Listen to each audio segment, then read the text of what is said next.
Look, Daddy, teacher says every time a bell rings, an angel gets his wings.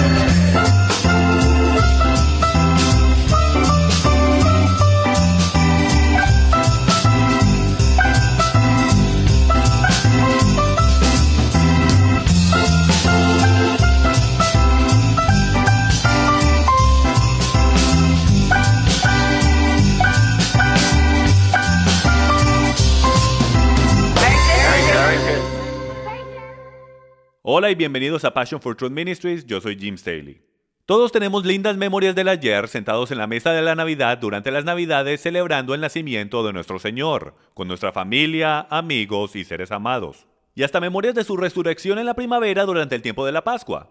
Bueno, yo quiero compartir con ustedes algunos de los resultados y conclusiones que comencé a descubrir en mi caminar mientras el Padre hace unos años atrás comenzaba a poner un vacío dentro de mí, un anhelo por algo más profundo que tuviese sustancia y que viniese de Él.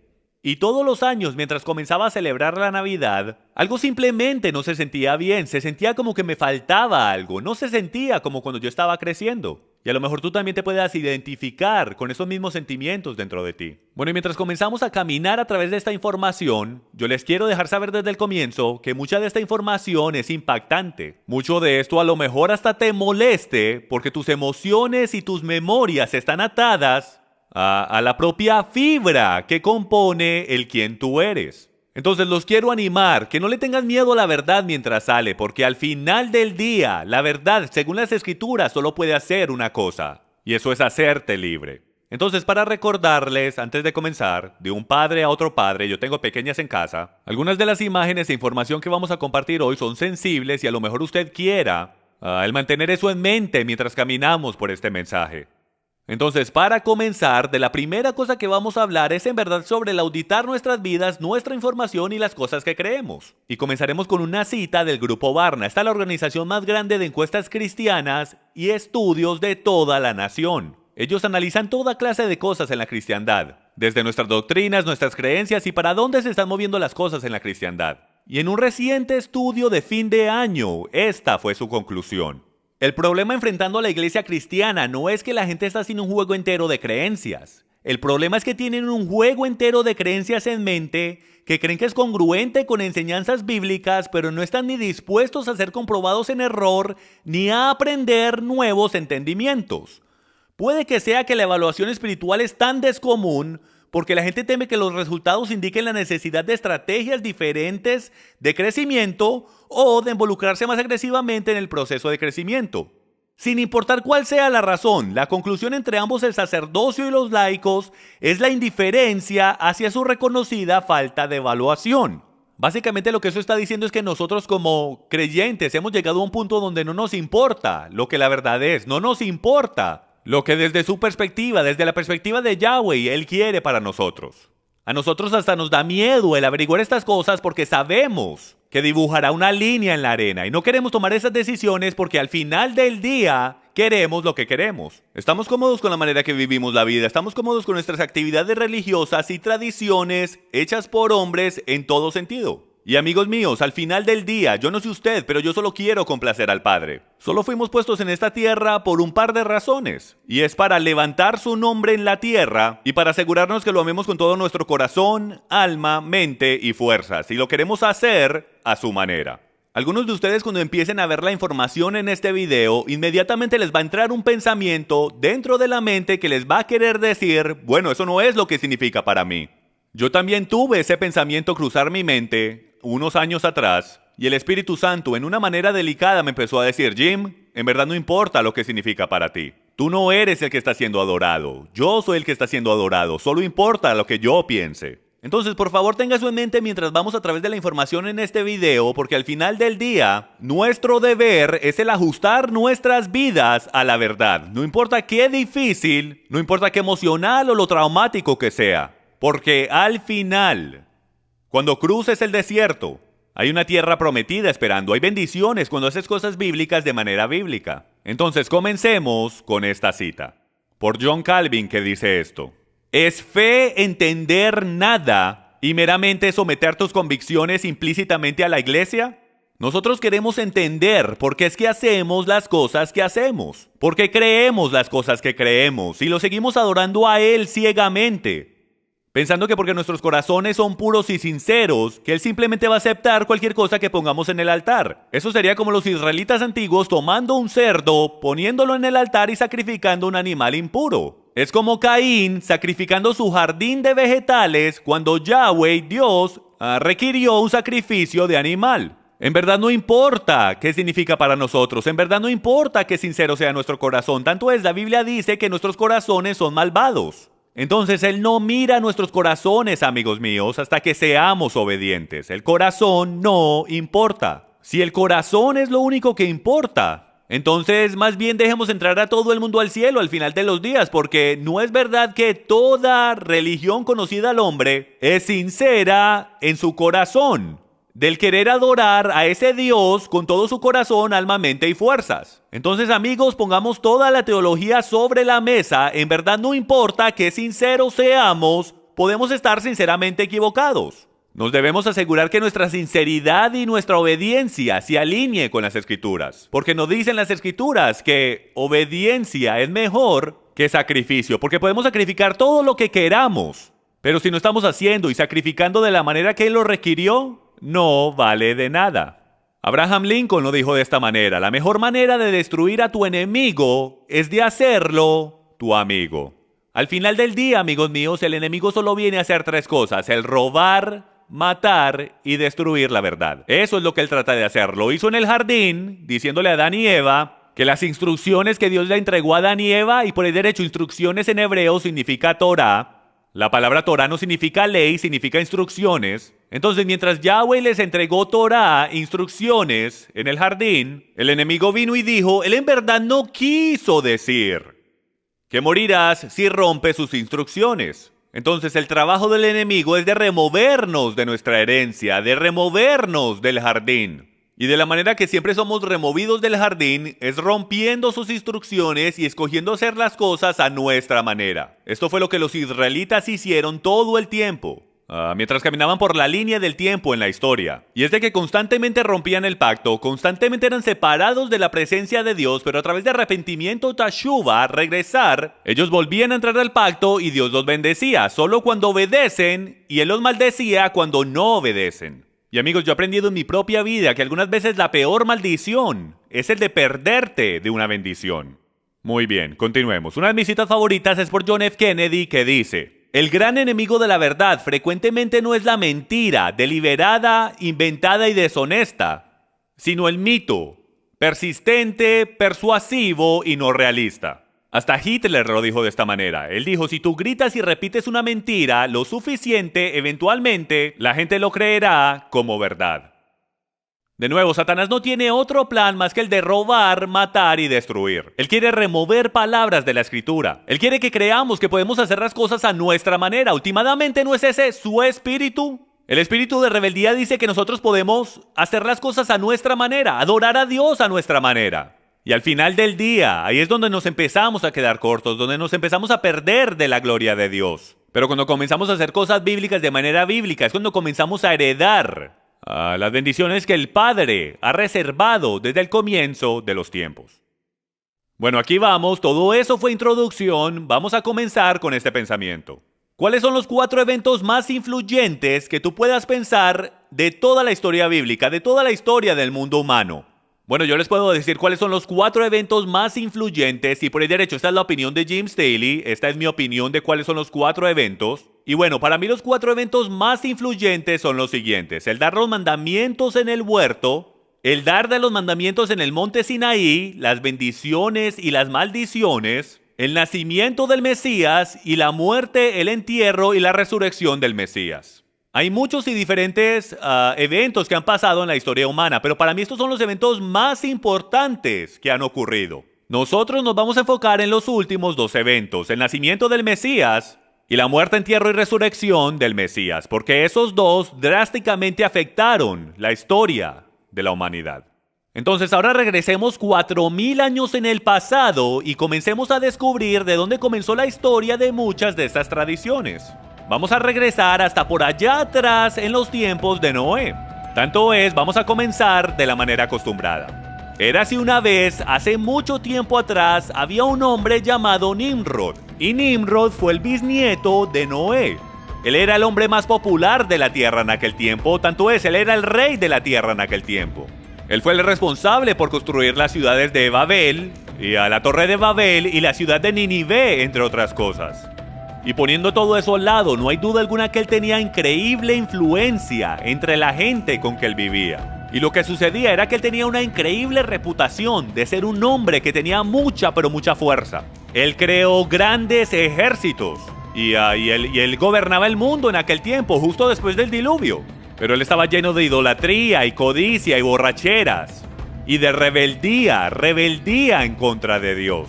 Y él tenía una increíble habilidad para engañar. Tanto yo supongo que él es bien parecido a lo que es un político de hace 4000 años atrás. Bueno, y Nimrod se casó con una mujer llamada Semiramis. Y Semiramis y Nimrod se convirtieron básicamente en rey y reina del mundo conocido en aquel tiempo. Bueno, en algún punto Nimrod se muere. Y él fue deidificado. Él fue la primera persona que fue deidificada en toda la tierra. Y a él lo hicieron el dios del sol, el cual terminó siendo Baal. La palabra Baal en sus escrituras puede ser rastreada a Nimrod. Entonces es un hecho interesante en la historia de que cuando ves la palabra Baal y Astarot, terminas regresando hasta esta historia de Nimrod y Semiramis. Entonces Baal ahora está reinando el universo como el dios sol. Y de alguna manera la historia dice, en la leyenda babilónica, de que Semiramis queda embarazada por los rayos del sol de su esposo muerto, Nimrod. Y ella da a luz a un pequeño bebé varón llamado Tamuz. Ahora, más adelante en la historia, mientras Tamuz crece y se hace un hombre, Tamuz en la actualidad se casa con su madre y tienen una relación muy sexual. Y de ese bebé Tamuz y de su madre Semiramis es de donde sacamos la historia de Cupido. Cupido, del día de San Valentín, la manera que la historia de San Valentín se desarrolló fue por Tamuz, que se casó y tuvo una relación no muy bíblica con su madre. Ok, regresemos a la historia de Tamuz. Tamuz, por 40 años, fue un gran cazador y tomó la posición de su padre gobernando el mundo. Y él tuvo increíble poder, pero más que nada, él fue un increíble cazador. Pero desafortunadamente, su don y su habilidad como cazador no lo pudo ayudar un día porque fue asesinado a la edad de 40 años por un jabalí o cerdo salvaje. Entonces lo que sucedió es de que Semiramis, en algún punto después de eso, ella murió y ella fue enviada al cielo, pero aparentemente su esposo fallecido Baal no estaba preparado para ella. Entonces él la volvió a enviar hacia la tierra dentro de un gigantesco huevo, el cual explotó en el río Eufrates, y la primera cosa que ella hizo cuando salió de ese huevo fue convertir un ave en un conejo que pone huevos. Así es, extraño como suena, de ahí es de donde sacamos el conejo que pone huevos, de ahí es de donde sacamos el conejo de la Pascua. Ahora usted está diciendo, un momentico, ¿un huevo? Esto suena como un cuento de hadas. Bueno, es una leyenda babilónica, pero tienes que entender la cultura oriental de aquellos días. Y es porque los huevos eran un tremendo significado de fertilidad entre los dioses. Hasta creían que la tierra había nacido de un huevo gigantesco. Entonces no era sorprendente entre los teólogos de que la leyenda fuese de que Semiramis bajara a la tierra en un huevo. Porque eso inmediatamente le diría a la gente de la tierra que esto era un dios. O en este caso, una diosa. Que esto es una deidad porque hay un huevo de fertilidad que está involucrado. Entonces lo que va a suceder ahora es que vamos a empezar a ver similaridades entre la celebración de la Pascua y las tradiciones que celebramos durante la Pascua, y todas esas tradiciones que son desde 2000, 3000 y 4000 años atrás. Entonces de entrada descubrimos que el conejo de la Pascua viene de ese acto el cual Semiramis hizo cuando salió del huevo. Veamos si podemos descubrir más tradiciones mientras caminamos por todo esto. Ahora, todas las primaveras, durante el primer domingo después del equinoccio invernal, durante el equinoccio de la primavera, ellos tenían lo que se llamaba Ishtar, el domingo de Ishtar. Y ellos hacían un servicio de madrugada. Ahora, esta parte de la leyenda es difícil de confirmar porque hay muchas diferentes versiones. Usted tome su propia decisión, si le parece bien o no. Si esta parte de la leyenda le hace sentido a usted. pero es bastante interesante de cómo una parte en particular de la leyenda es tan pero tan similar con el pintar de los huevos de la Pascua, porque lo que ellos hacían en esta parte de la leyenda es de que en el servicio del amanecer el sacerdote de Ishtar embarazaba jovencitas vírgenes en el altar y durante ese mismo servicio tomaban a los bebecitos que ahora tenían 3 meses que fueron del año pasado y ellos sacrificaban a esos niños en el altar para Ishtar. Y luego ellos tomaban los huevos de Ishtar y los sumergían en la sangre de esas pequeñas criaturas. De ahí sacamos el servicio del amanecer y de ahí probablemente fue que sacamos el pintar los huevos de la Pascua. Es interesante notar también que alrededor del mundo el color universal de los huevos de la Pascua es el color rojo, hasta en la Casa Blanca. El color oficial de los huevos de la Pascua es el rojo rubí. Ahora, volvamos a Tamuz. Tamuz fue asesinado por un cerdo salvaje.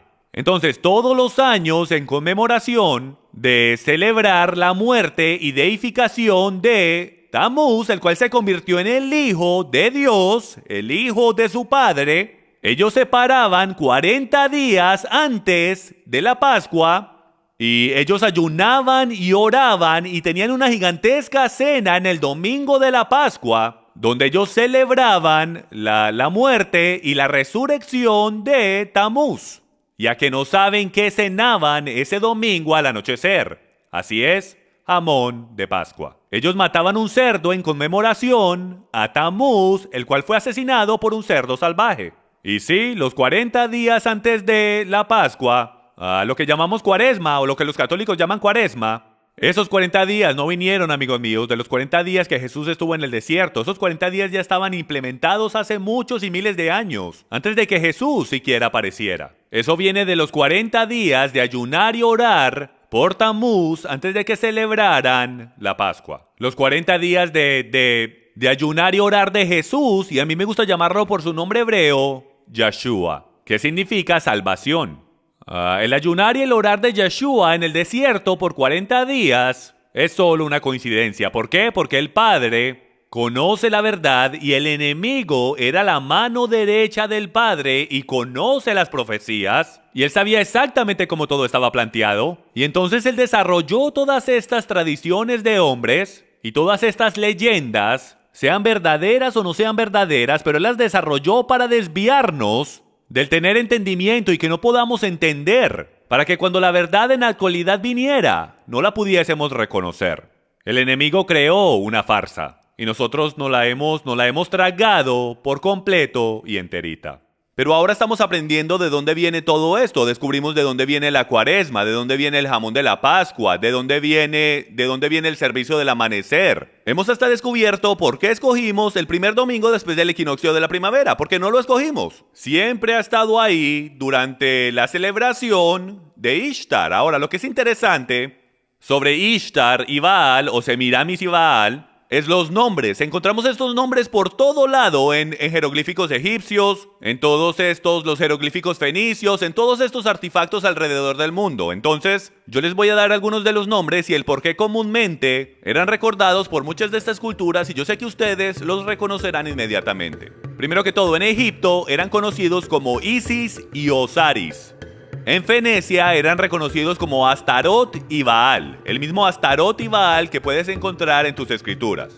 En Grecia eran conocidos como Afrodita y Adonis, o Eros, de donde sacamos la palabra erótico. Y en Roma eran conocidos como Venus y Cupido.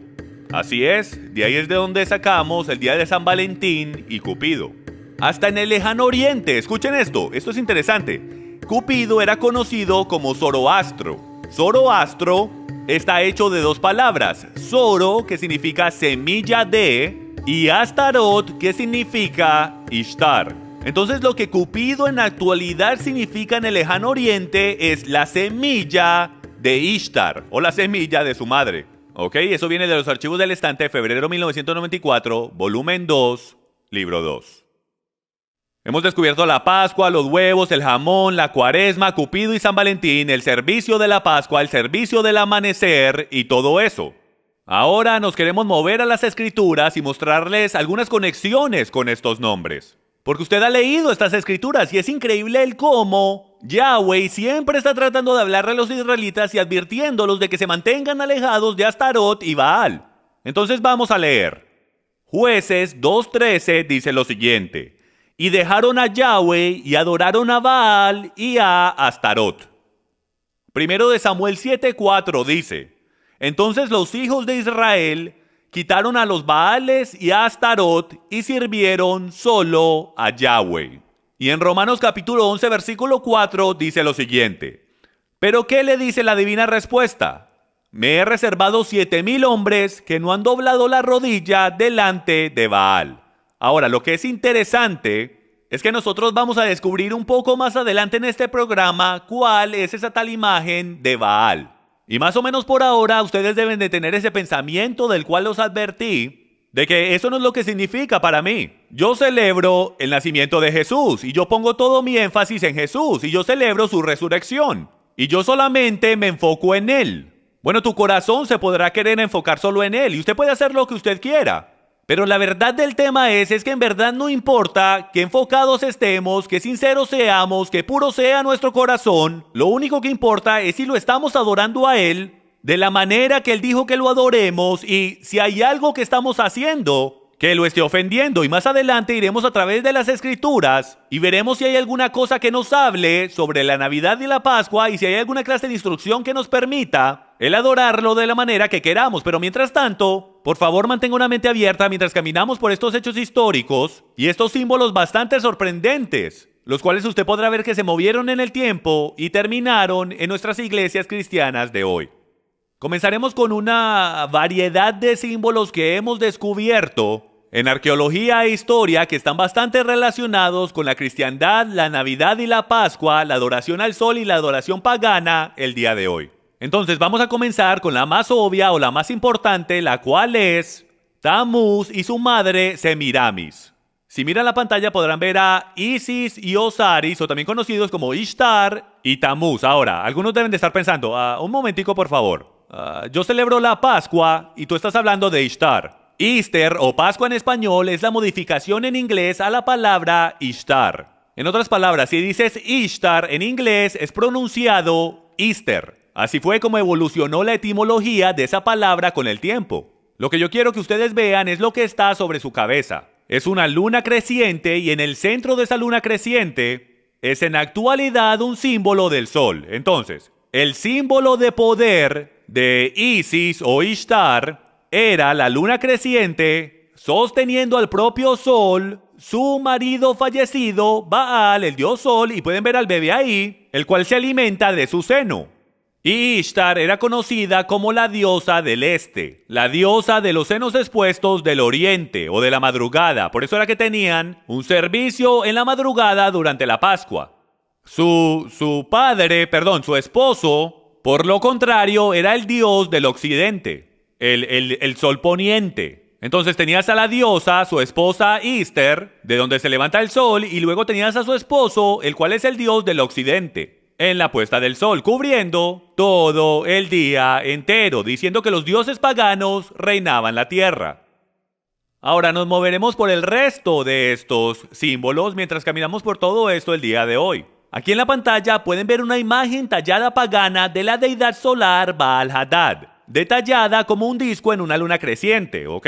Ustedes pueden ver ahí en la mitad de la pantalla la media luna sosteniendo la imagen del sol, lo cual es el dios pagano, junto con la luna creciente, la cual siempre lo rodea. Ahora, como pueden ver que el símbolo principal para el dios del sol era la luna creciente, con el sol encima de ella o ajustado en la mitad de la luna creciente, nos moveremos ahora a algo que es bastante controversial pero verdadero históricamente. Y es de que la Eucaristía católica es en la actualidad el sol que está adentro de esa luna creciente. Les mostraré algunas imágenes de la Eucaristía actual en diferentes posiciones y usted podrá ver que no solo es similar, es idéntico. De aquí fue que sacaron los símbolos. Pueden ver aquí, este es un objeto en particular que sostiene la Eucaristía.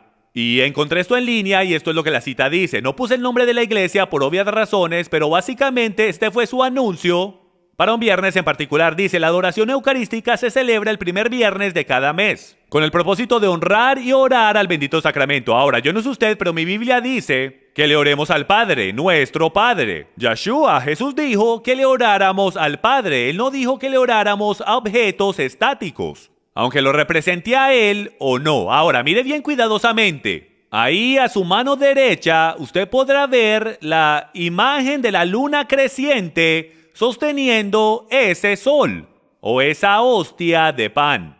Aquí podemos ver una imagen más amplia, la cuna de luna creciente en el ostensorio en forma de sol de la Iglesia Católica Romana. Ahora ustedes podrán ver que los rayos del sol se extienden por todo esto, ni siquiera lo escondieron. ¿Y por qué no lo escondieron? Porque esto tiene miles de años de antigüedad y esto sale directo del paganismo de adoración al sol, donde era el símbolo para Baal y su esposa Ishtar.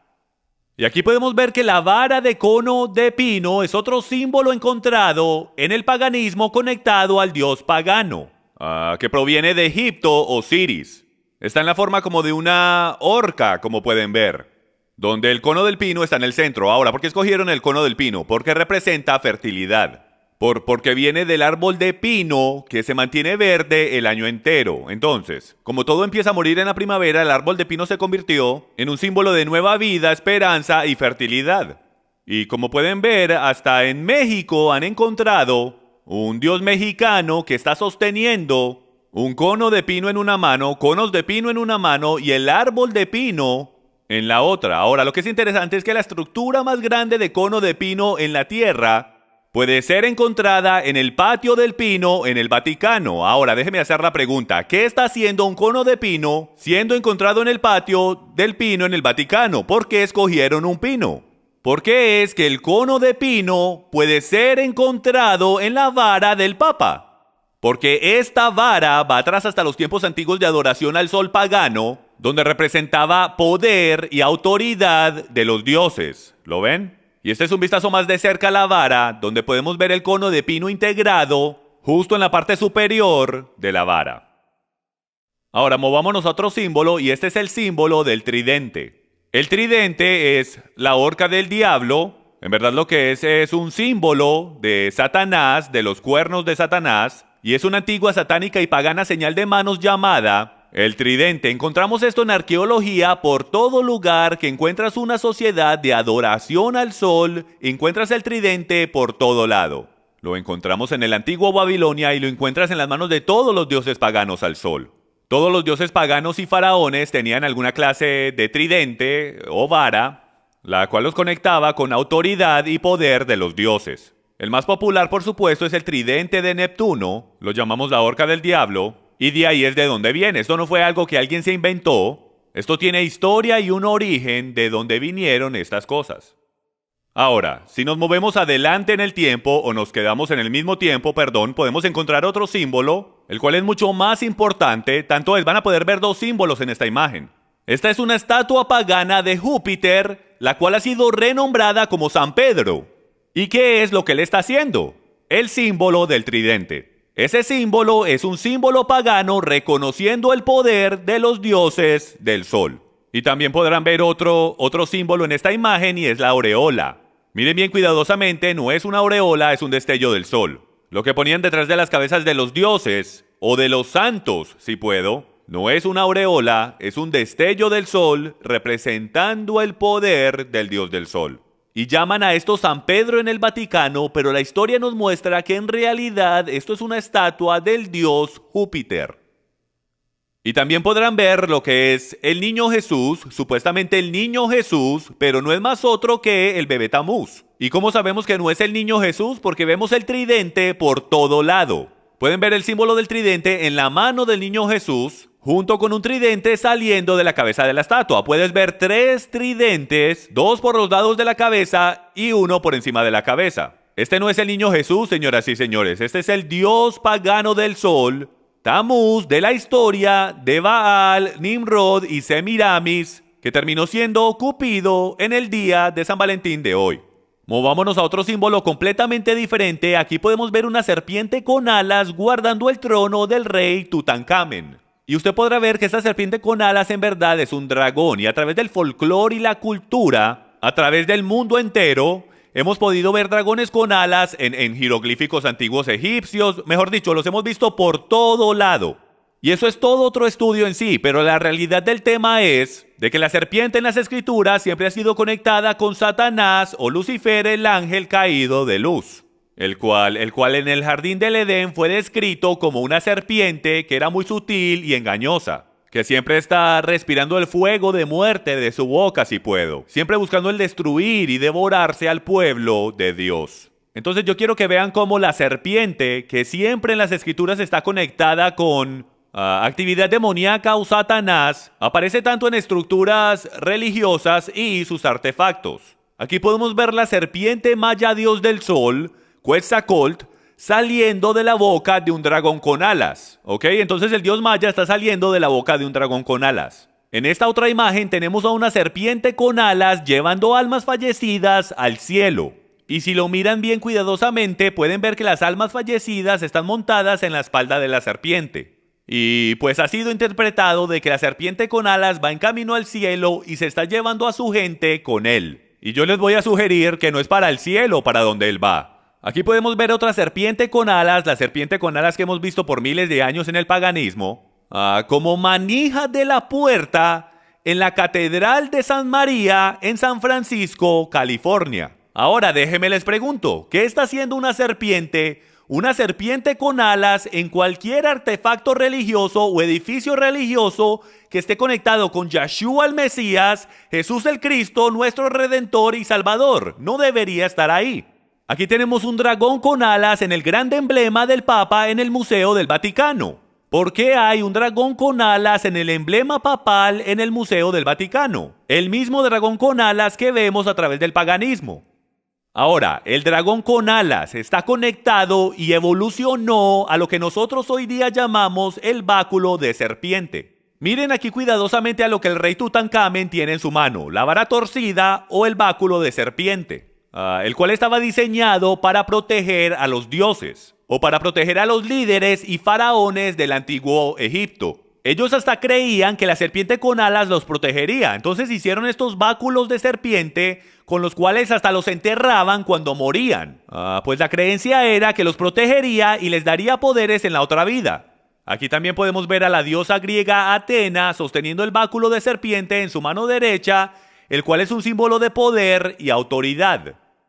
Aquí tenemos a un rey de Mesopotamia con su vara torcida de adivinación que representa el báculo de serpiente.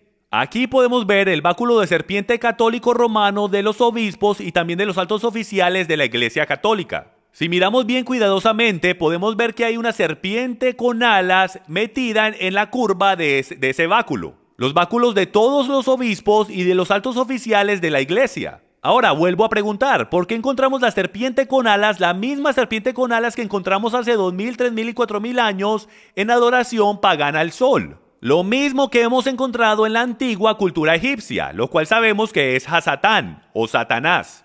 Aquí tenemos otra imagen, el báculo de serpiente católico romano de los obispos y también de los altos oficiales de la iglesia. Otra vez, el mismo báculo, el cual termina siendo la cabeza de una serpiente. En esta otra imagen podemos ver otro báculo de serpiente católico romano en una iglesia en Italia. Y ustedes pueden ver que en actualidad es un dragón. Esa vara en actualidad es la cabeza de un dragón. Aquí podemos ver otra imagen en un museo de un obispo católico o un sacerdote sosteniendo la bácula en su mano.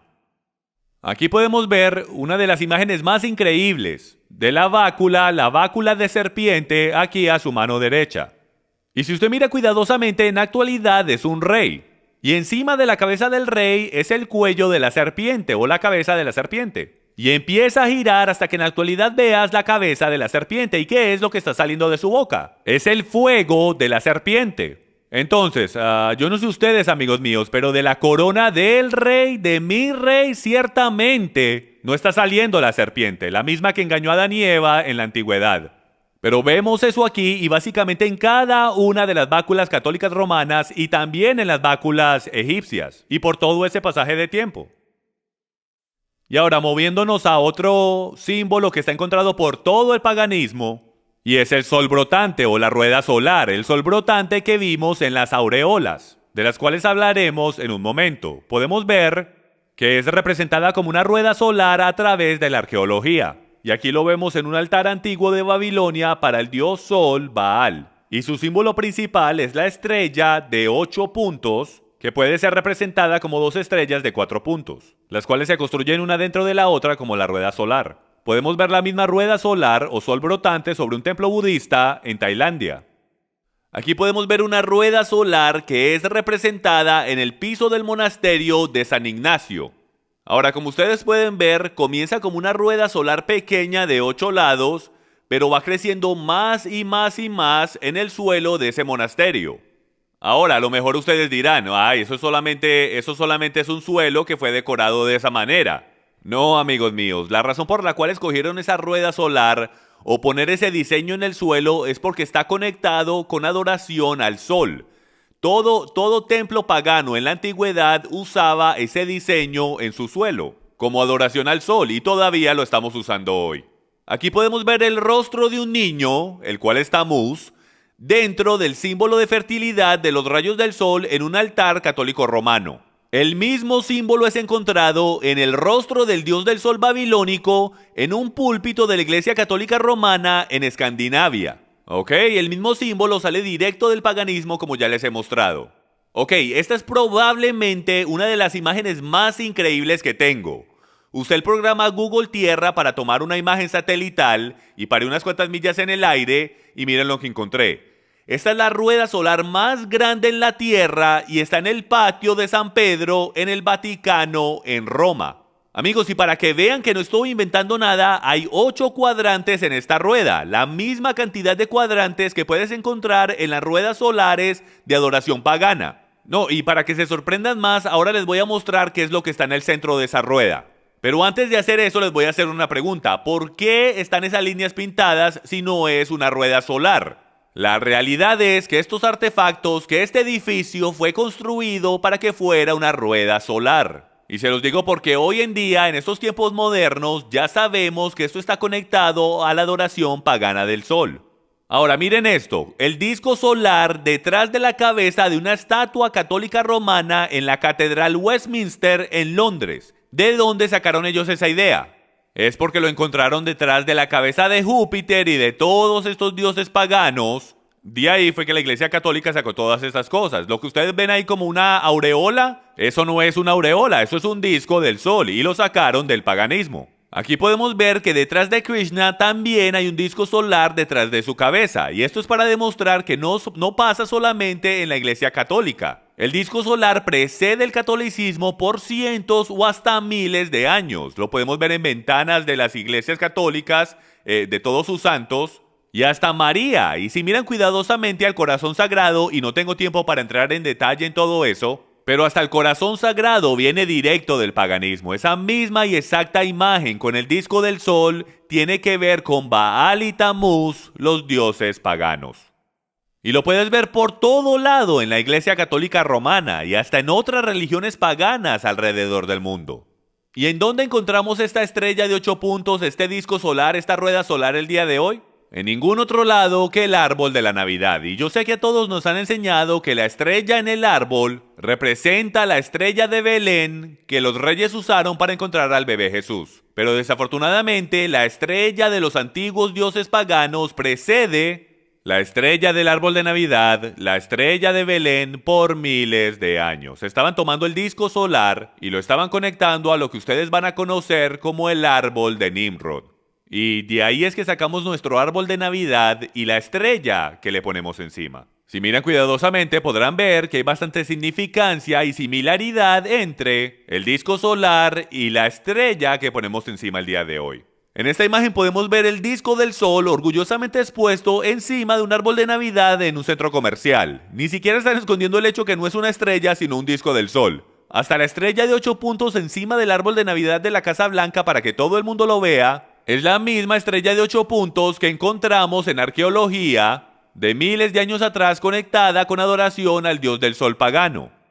Esta es una increíble cita que encontré durante mis estudios mientras trataba de hacer una conexión entre Ishtar y la estrella de 8 puntos. Y dice que en Uruk, una ciudad antigua de Sumeria, en el sur de Irak, descubrieron tablas de 3000 años de antigüedad, las cuales indican la identidad celestial de Ishtar como la estrella de 8 puntos. Y usted puede ir a buscarle el recurso por usted mismo.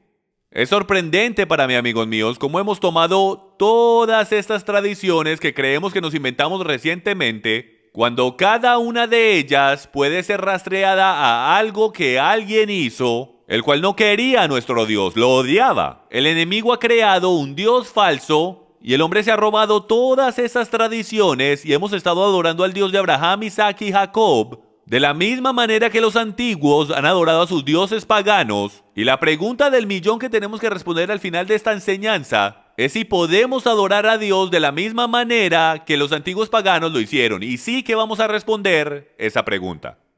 Ok, la palabra obelisco literalmente significa asta o mástil de Baal, o el órgano de reproducción de Baal. Y casi siempre está ubicado en el centro de un círculo, el cual representa las genitales femeninas y el acto físico sexual.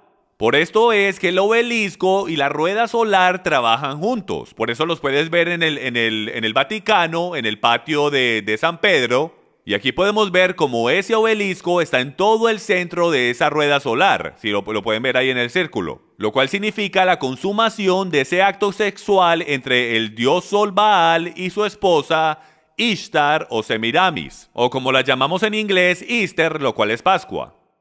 Antes de que continuemos hablando del obelisco, les quiero contar una historia sobre lo que dicen en Egipto de dónde vino el obelisco. Y va atrás hasta el tiempo del dios pagano egipcio Osiris y su esposa Isis. Si ven Ra, el dios Sol, tuvo 5 hijos. Y ahora mismo vamos a hablar sobre 3 de ellos. Los 3 hijos eran Osiris, Isis y su hermano Set. Osiris se termina casando con su hermana Isis. Y Set es su hermano celoso. ¿Por qué? Porque Osiris toma el control del trono en Egipto y se convierte en el dios o faraón del reino. Y como les dije, Set es un hermano bastante celoso. Y entonces él quiere matar a su hermano Osiris. Y él desarrolla un increíble plan, teniendo una gigantesca fiesta, en la cual él construye una gigantesca caja. Y él construye esta caja con las dimensiones exactas de su hermano Osiris. Él de alguna manera encuentra las dimensiones de los hombros, la cabeza, el pecho, todas las dimensiones de Osiris, y todo el mundo deseaba esta caja, todo el mundo deseaba tenerla. Y entonces él desarrolló un plan bien astuto y dijo que le daría la caja a cualquiera que se acostara dentro de la caja y cupiera. Bueno, como se pueden imaginar, Osiris se acostó dentro de la caja y cupo perfectamente. Y en ese momento usted hizo que sus siervos le pusieran la tapa encima, lo sellaran con clavos y lo tiraran en uno de los ríos de Egipto. Y él murió. Bueno, esto no sentó muy bien con su esposa Isis, la cual tomó el trono y ella decidió darse la tarea de encontrar el cuerpo fallecido de su esposo en el río Nilo. Y mientras ella lo encontró para enterrarlo apropiadamente, Set se dio cuenta y él interrumpió el regreso de ella hacia Egipto. Y tomó el cuerpo sin que ella lo supiera, la volvió a engañar, tomó el cuerpo y lo cortó en 14 diferentes pedazos y los regó por todas las ciudades de Egipto. Con una excepción. El órgano masculino, el órgano reproductivo de Osiris, él lo tiró en el río Nilo, el cual luego fue, según la leyenda, comido por los peces. Y ese fue el único órgano que ella no pudo encontrar. Ella encontró todas las otras partes de su cuerpo, pero esa parte no la pudo encontrar. ¿Por qué es eso importante? Porque sabemos que hasta desde los tiempos antiguos, por las historias en Corintio, hoy día sabemos que tenían hasta 1000 hombres y mujeres prostitutos en Corintio solamente. La fornicación, homosexualidad, todas esas cosas eran muy prevalentes en culturas antiguas. Fertilidad era para todos ellos la cosa más importante. El ser promiscuo era mucho más aceptado de lo que es hoy en día, si pueden creer eso. Entonces esto era bien importante, de que ella encontrara este órgano reproductivo de su esposo, el cual representaba poder, fuerza, fertilidad y el pasar los genes y la majestad a la próxima generación. Entonces, como ella no pudo encontrar el órgano masculino de su esposo, ella decidió conmemorarlo construyendo estos pilares en Egipto, que serían levantados como un memorial de su poder, en la forma de un obelisco de concreto o de piedra. Y ese obelisco, lo sabemos por algunas fuentes, es donde ellos creen que el espíritu viviente de ese dios Sol está viviendo. Como pueden ver por la fuente que está en la pantalla, ellos creían y adoraban el obelisco egipcio porque ellos pensaban que esa era la morada del dios del Sol. Y comenzaron a levantar estos obeliscos por todas partes del mundo, mientras ella hacía esto en conmemoración de su esposo fallecido, para que todo el mundo supiera de que su presencia estaba en esa ciudad, y los empezaron a levantar por todas partes del mundo antiguo conocido. Podemos ver en la Biblia que la palabra hebrea para pilar o ídolo es la palabra Kamán. Y Kamán literalmente significa ídolo del sol o pilar del sol. Y aquí está como es usado en Isaías 27:9. De esta manera pues será expiada la iniquidad de Jacob, y este será todo el fruto, la remoción de su pecado. Cuando él haga todas las piedras del altar como piedras de cal desmenuzadas, y ya no sean levantadas las estatuas de acera ni las imágenes del sol. Y la palabra para imágenes ahí es Kamán. Y ese Kamán está hablando específicamente de un obelisco, o los pilares que ellos levantaban en sus campos. Aquí está otra palabra en hebreo, matzebah, y matzebah significa pilar, monumento o ídolo. Básicamente están hablando de los obeliscos. Éxodo 34:13. Mas derribaréis sus altares y quebraréis sus estatuas y cortaréis sus imágenes de acera.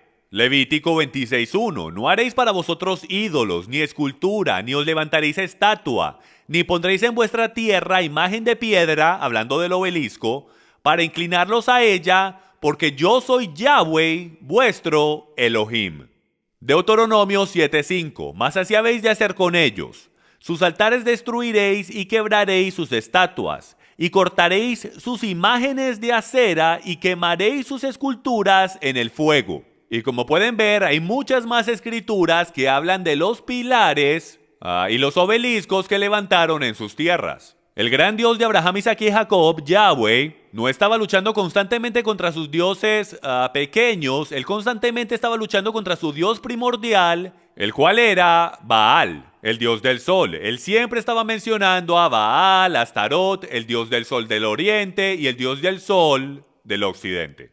Aquí tenemos algunas imágenes de alrededor del mundo. Iremos alrededor del mundo y les mostraré algunas imágenes de estos obeliscos en su formato original. Y como pueden ver en este, que está en Turquía, todavía se pueden ver las imágenes de los jeroglíficos antiguos y los dibujos todavía visibles en este obelisco. Y en esta otra imagen podemos ver la aguja de Cleopatra en Londres. Y esto no fue una estatua o un emblema que construyeron porque sí. Esto en la actualidad es una representación y una conmemoración hacia el dios Sol. Este es el obelisco más antiguo en Escocia. Y este es el obelisco más antiguo en Suiza, como pueden ver. En Alemania, en París, Francia, y este está cubierto por completo de jeroglíficos antiguos hablando de adoración al sol. ¿Qué tal Meca? Me preocupa por completo, señoras y señores, el descubrir que para Islam, que uno de sus más grandes ídolos es el obelisco puesto en toda la mitad de la ciudad de Meca. La misma clase de obeliscos que encontramos por todo lugar en este país también. Encontramos otro obelisco en Luxor, Egipto, cerca del río Nilo. Este es uno de los obeliscos más famosos en toda la tierra, que está en Buenos Aires, Argentina, dedicado al dios Sol Ra, quien se dice vivía dentro de él. Todo el mundo en ese pueblo, en esa ciudad, que ha estado ahí, conoce la historia de ese obelisco, conoce eso. Y lo entiende. Aquí tenemos otro en Ámsterdam, otro en Etiopía, en Mongolia. Y señoras y señores, nos vamos a enfocar ahora en esto por un momento. Pues en verdad les quiero mostrar algo que en verdad solamente se puede ver por Google Tierra, el cual en verdad me sorprendió, por eso lo quiero compartir con ustedes el día de hoy. El más grande obelisco en toda la Tierra, el cual está escondido. Y es lo que usted está viendo ahí. Si mira cuidadosamente, lo que estamos viendo son los genitales masculinos del dios Sol, Ra o Baal, construido dentro de la arquitectura de la Plaza de San Pedro y de todo el edificio del Vaticano. Ustedes pueden ver los testículos ahí abajo y el mástil de ese órgano masculino moviéndose hacia arriba. Ahora, lo que es interesante es que si le damos vuelta a un lado a esta imagen, podemos ver este obelisco arquitectural, si lo puedo decir de esa manera, apuntando directo al oeste, perfectamente al grado cero. Y mi pregunta es, ¿por qué está apuntando al oeste? Es porque este es el dios Sol, y el dios Sol es el dios de la puesta del sol del oeste. Y podemos ver básicamente en toda cultura pagana de adoración al sol que sus altares apuntaban al oeste. Porque ahí era que ellos hacían sus servicios. Y yo creo que el enemigo tuvo una gigantesca parte de influencia en la arquitectura de esta estructura católica romana en particular. En la actualidad es una representación del órgano masculino del dios Sol. Ese no es el lugar, amigos míos, para un obelisco egipcio que representa el órgano masculino del dios Sol entrando por las cenitales de la rueda solar. Eso no debería estar en ningún lugar que esté conectado con Jesús nuestro Señor en lo absoluto. Pero desafortunadamente lo está el día de hoy. La mezcla del paganismo en la cristiandad se ha infiltrado a tal grado que no lo reconocemos, porque no conocemos nuestra historia y no leemos el principio del libro. Ok, ahora, esta es una imagen que a mí me parece muy interesante porque esta es la imagen de un obelisco que está en la plaza de la iglesia de San Juan allá en Roma. Y es en la actualidad la iglesia del Papa, es la catedral del Papa. Entonces yo les voy a leer la descripción de dónde es que viene este obelisco en particular, porque yo creo que va a ser sorprendente de que ustedes reconozcan que este no es un obelisco que fue levantado recientemente en estos días modernos. Aquí tenemos de dónde es que viene este obelisco. El obelisco egipcio que se encuentra en la plaza de San Juan Laterín es el más grande en existencia. Originalmente tallado durante el reino del faraón Mosel III, estuvo levantado en el templo de Amán de Tebes, dios del sol, pero fue removido hacia Roma por el emperador Constantino en los años 317 a 361 y puesto en el Circus Maximus. En 1587 el Papa Sixtus V levantó el obelisco roto, sucio, caído y olvidado e hizo que lo repararan y lo pusieran en la Piazza S. Giovanni en Laterano. Lo que es bien interesante es que hasta Moisés pudo haber visto este mismo obelisco cuando estaba en Egipto. Ahora, este obelisco supuesto a honrar los dioses del sol está ahora al lado de lo que los católicos llaman la suprema madre de todas las iglesias. La catedral oficial del obispo de Roma, el Papa. Entonces tenemos literalmente un obelisco de 3.000 a 4.000 años de edad construido para los dioses del sol de Egipto, ahora puesto en la catedral de Santa María. ¿Qué tal el monumento a Washington? ¿Ese es un monumento? Por supuesto que lo es, pero no es un monumento a nuestro Dios. Es un monumento al Dios Sol. No puede ser ninguna otra cosa que un monumento a él. No es simplemente un pedazo de arquitectura, amigos míos. Esta es la misma y exacta estructura que construían en el antiguo Egipto para los dioses del sol y lo hemos demostrado hoy. Déjenme les hago una pregunta. ¿Dónde podemos encontrar este símbolo primordial del dios del sol hoy? ¿Este símbolo primordial del obelisco? Le sorprendería a usted descubrir que lo encontramos en nuestras iglesias. Así es, señoras y señores, el obelisco que representa la adoración al dios del sol terminó en nuestras iglesias alrededor del mundo. Nosotros los llamamos campanarios, pero eran llamados obeliscos en el Egipto antiguo. Si un faraón o un egipcio antiguo estuviese vivo hoy, ellos entraran y se sintieran bien cómodos entrando a la mayoría de nuestras iglesias el día de hoy. Porque ellos dirían, wow, esto es algo a lo que yo me puedo conectar, esto es algo a lo que yo me siento familiarizado, esto es adoración al sol. Y los vemos alrededor del mundo entero. Aquí vemos una iglesia que tiene dos construidos en su arquitectura. Señoras y señores, el obelisco, el símbolo primordial de adoración al sol, no debería estar en ningún lado. Este símbolo pagano de adoración al sol egipcio no debería estar en nuestras iglesias ni en nuestras sociedades cristianas de hoy. Esto lo vemos básicamente en todas las denominaciones, no importa si es católico, o sea cristiano bautista, o sea pentecostal, no importa cuál sea la denominación, vemos esto por todo lado. Ahora, llegamos a la pantalla que dice, pero eso no es lo que significa para mí. Yo sé que lo están pensando, pero la realidad es que no importa lo que significa para usted. ¿Por qué es tan difícil que podamos entender eso? ¿Por qué es tan difícil que entre en nuestros corazones y mentes que solo importa lo que significa para él? Ciertamente ninguno de nosotros nos pusiéramos una cadena que fuese un símbolo pagano.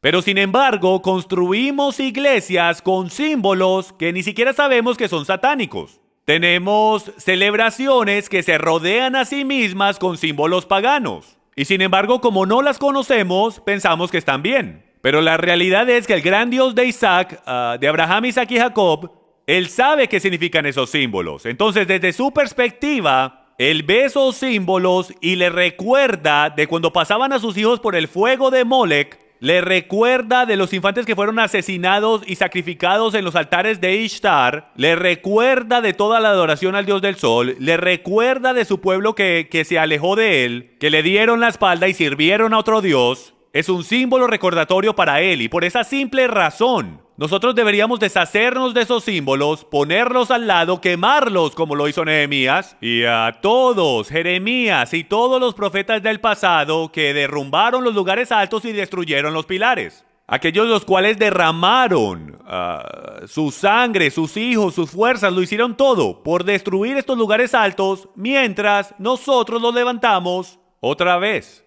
No importa qué significa para nosotros, importa lo que significa para él. Entonces, más vale descubramos exactamente lo que es y lo haremos a través de este programa mientras vamos a través de unas escrituras que a lo mejor usted nunca ha leído antes, que están dictando exactamente las fiestas que estamos celebrando hoy y descubriremos si sí o no. En la actualidad podemos continuar celebrando estas cosas desde nuestra perspectiva y hacernos los ciegos a su corazón. Ahora, ¿cuándo creen ustedes que era el cumpleaños de Nimrod y Tamuz? En el primer día del año, cuando el sol es renacido. ¿Y en qué día del año creen ustedes que el sol es renacido? En el medio de invierno, en el solsticio invernal, el 25 de diciembre, así es. De ahí es donde sacamos el 25 de diciembre, el día de la Navidad, como el día en que nació Jesús. ¿Por qué fue que escogimos el 25 de diciembre como el día de su nacimiento? ¿De dónde salió ese día? Muy sencillo, Jesús era el Hijo de Dios. Tamuz era el hijo de los dioses. Tamuz era el hijo de su padre, Baal. Entonces los paganos y los cristianos que salieron directo del paganismo en Roma ya estaban adorando al Dios del Sol. Durante los domingos en Roma, que es de donde sacamos el adorar los domingos. Solía ser que los primeros cristianos adoraban los sábados, pero fue cambiado al domingo porque todos los paganos adoraban al Dios del Sol en su día domingo y también lo adoraban en su cumpleaños en el 25 de diciembre. Entonces, naturalmente, cuando Jesús entró en la escena y Constantino supuestamente fue salvo en los años 300, ellos comprometieron la verdad para hacerlo más fácil que la gente se convirtiera a la cristiandad, haciendo el cumpleaños de Jesús en el mismo cumpleaños de sus dioses paganos, el cual ellos ya estaban celebrando. De ahí fue que salió el 25 de diciembre. Una de las celebraciones paganas y cultistas más grandes ocurría durante el solsticio del invierno. ¿Por qué? Porque ese es el tiempo cuando el sol es renacido, cuando los días del año comienzan a hacerse más largos, por lo tanto los cumpleaños de los dioses del sol coincidían con ese día. El 25 solía ser el 21, pero con el cambio del calendario juliano fue cambiado al 25. Podemos ver aquí, esta es una imagen antigua de Nimrod. Todos los dioses del sol de toda región pueden haber tenido diferentes nombres, pero todos pueden ser rastreados al original dios del sol, Baal, también conocido como Nimrod. Miren esta foto de él con esa barba larga, y creo que ya se pueden imaginar para dónde voy con esto. Mientras comenzamos a descubrir la celebración del 25 de diciembre, cómo fue conectada hasta con el propio Santa Claus. Algunos de los nombres que Baal tenía eran estos. En Persia era Mitras. Y usted puede hacer un estudio usted mismo de esto. Esto en verdad que es fascinante. Si usted estudia la adoración cúltica y pagana de Mitras, usted podrá ver unas increíbles conexiones con algunas de las cosas que hacemos en la cristiandad. Y esto fue 500 años antes del nacimiento de Yeshua, antes del nacimiento de Jesús. Y era llamado el nacimiento del inconquistable sol, Mitras. Osiris, Horus y Ra en Egipto. También era llamado Atis en Roma. Y para celebrar los cumpleaños, los romanos tenían una gigantesca fiesta llamada la fiesta de Saturnalia. ¿Y cuánto creen que duraba? Así es, 12 días, que es de donde sacamos los 12 días de la Navidad. Y es directo de la fiesta de Saturnalia, que viene directamente de la fiesta del solsticio del invierno o del solsticio invernal. ¿Y cómo creen ustedes que los caldeos llamaban a este día? Hoy lo llamamos Navidad, pero en aquellos días los caldeos lo llamaban el día de Yule. ¿Y saben lo que la palabra Yule literalmente significa? Significa el día del infante. Y ciertamente no estaban hablando de Jesús. Ellos estaban refiriendo a Tamuz, quien era el Hijo de Dios, quien un día iba a regresar para salvarlos del mundo. Si ven, Satanás no puede hacer más nada que tomar la verdad, torcerla y tratar de que la gente le crean. Y eso fue lo que hizo con la historia del nacimiento y muerte de nuestro Señor. Y es de que él hizo una copia de eso en el paganismo, y en algún punto su plan era de tomar el paganismo y el mezclarlo con la cristiandad, porque cuando tú mezclas lo santo con lo profano, las escrituras llaman eso inmundo. Yahweh no acepta nada que sea inmundo. Debe de ser limpio, debe de ser separado y santo. Kadosh en hebreo. Ahora, ¿le suena esto familiar? Movámonos a este personaje llamado Odín, porque aquí vamos a empezar a entrar en un poco más de detalle de dónde vienen todos estos símbolos en nuestras celebraciones. Juntamente con la celebración de los dioses del sol, los de Escandinavia también adoraban a Odín, quien era el dios de la bebida intoxicante y extasía, tanto como el dios de la muerte. Y como la fiesta de Saturnalia lidiaba con todas esas cosas, él naturalmente se hizo el dios más popular de la fiesta de Saturnalia, la cual es una celebración hacia el dios del sol que la podemos rastrear hasta Baal. Bueno, ya que no saben en quién se convirtió este personaje, mírenlo bien, mírenlo bien. Se convirtió en Santa Claus, así es. Odín o Wodan era el dios de sabiduría, magia y conocimiento oculto, adivinanzas, poesía y guerra. Su nombre significaba el inspirado. Y ustedes van a poder ver, mientras vamos a través de todas estas pantallas, de que Santa Claus o Odín es bastante parecido a Jesús o Yeshua, lo cual significa salvación. Vamos a ver a un dios Odín, el cual salva, y vamos a ver a otro llamado Yeshua que salva. Y yo quiero que presten mucha atención a las características de este tal Odín, porque es sorprendente el ver lo similares que son y cómo Satanás se trata de esconder como un ángel de luz, como dicen las escrituras. Él era un hombre alto, viejo, que tenía una larga barba blanca y también cargaba una lanza o báculo. Y si recuerdan el estudio que acabamos de hacer del báculo de la serpiente, cualquiera que cargue ese báculo está conectado al poder del báculo de la serpiente, lo cual es el mismo Satanás. Continuemos. Él viajaba alrededor del mundo en un caballo blanco que tenía 8 patas, lo cual en tradición antigua es el número de transportación. De aquí fue que sacamos a los 8 renos de Navidad. Usted dirá, Jim, son 9 renos. Originalmente eran 8. Rodolfo fue agregado en tiempos modernos, eran 8 renos. Y eso viene del caballo blanco de 8 patas en el cual Odín siempre andaba. Usted puede encontrar todo esto fácilmente, es conocimiento común en el internet. En las enciclopedias también puedes ver a Odín y todas las referencias que tienen que ver con él. En básicamente todas las versiones de Santa Claus, él siempre andaba con un demonio, o lo que se convirtió hoy en día en los duendes o los enanitos. En básicamente todas las versiones, él siempre andaba con un ayudante oscuro, como pueden ver ahí en esa foto. Pueden ver el monstruo, el demonio ese con la lengua afuera. Bueno, eso era llamado un Krampus. Los Krampus o los ayudantes oscuros seguían a Santa Claus a todo lado y si los niños se portaban mal, los Krampus los golpeaban, ¿ok? Entonces tenías al que era bueno, San Nicolás, el que terminó siendo San Nicolás, que era Odín, el cual venía y te daba regalos si eras bueno, pero si no lo eras, entonces sus ayudantes oscuros o sus demonios eran los que venían e instituían la disciplina hacia los niños, y vamos a ver eso. Entonces los Krampus terminaron siendo conocidos en el día de hoy como sus duendes. Según la leyenda, los Krampus acompañaban a San Nicolás durante la temporada de Navidad, advirtiendo y castigando a los niños malos, a diferencia de San Nicolás, quien daba regalos a los niños buenos, y esto viene de Wikipedia. Aquí tenemos otra imagen de un Krampus o de un duende de Santa Claus. Y como pueden ver en la foto a la derecha, eso se ve igual que la escoba de una bruja, donde podemos ver a este Krampus que se está llevando a los niños malos, ¿ok? y el Krampus es una combinación entre un hombre y una cabra, ¿ok? Y esto lo vemos bastante a través de toda la historia donde una cabra es mezclada con un ser humano. Yo tengo una enseñanza sobre los nefileos o los hijos de Dios donde voy por todo esto, pero básicamente en la celebración llamada Yom Kippur en la Biblia, donde una vez al año el sumo sacerdote entraba en el lugar santísimo para hacer sacrificio, habían 2 cabrios que eran ofrecidos. El primero era el cabrio la Adonai, y ese cabrio era ofrecido a Yahweh, era ofrecido a Adonai. Y el otro cabrio era llamado el cabrio la Azazel.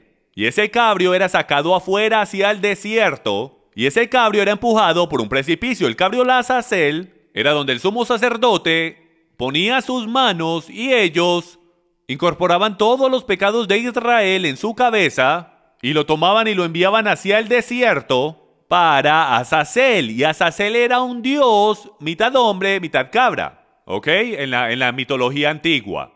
Entonces, como se dice que Azazel fue el que le enseñó al hombre a pecar, todos los pecados del mundo, todos los pecados de Israel eran puestos sobre la cabeza de ese cabro Azazel. Y esto es lo que vemos que se convirtió en un nuevo personaje llamado el ayudante de Santa, el cual es en la actualidad Azazel si puedo o el Krampus como lo llamamos el día de hoy. Ahora, y la foto a la izquierda es una foto moderna, reciente, del festival que todavía se guarda, el festival navideño que todavía se guarda en el país de Alemania, donde ellos continúan guardando esta celebración trayendo los Krampus o los ayudantes de Santa. Esta también es una foto moderna y aunque nos parezca extraño a nosotros los cristianos de este lado del continente que esto todavía se esté celebrando hoy, esta es una foto de San Nicolás y sus demonios que todavía se está celebrando en Austria, Hungría, Alemania, Italia y en todo el mundo. Entonces lo que les vamos a mostrar ahora es un pequeño clip o un pequeño video de varios clips con diferentes imágenes que hemos descubierto donde todavía están celebrando todas estas cosas alrededor de todo el mundo, donde literalmente glorifican la parte demoníaca de la Navidad, San Nicolás y los Krampus o ayudantes.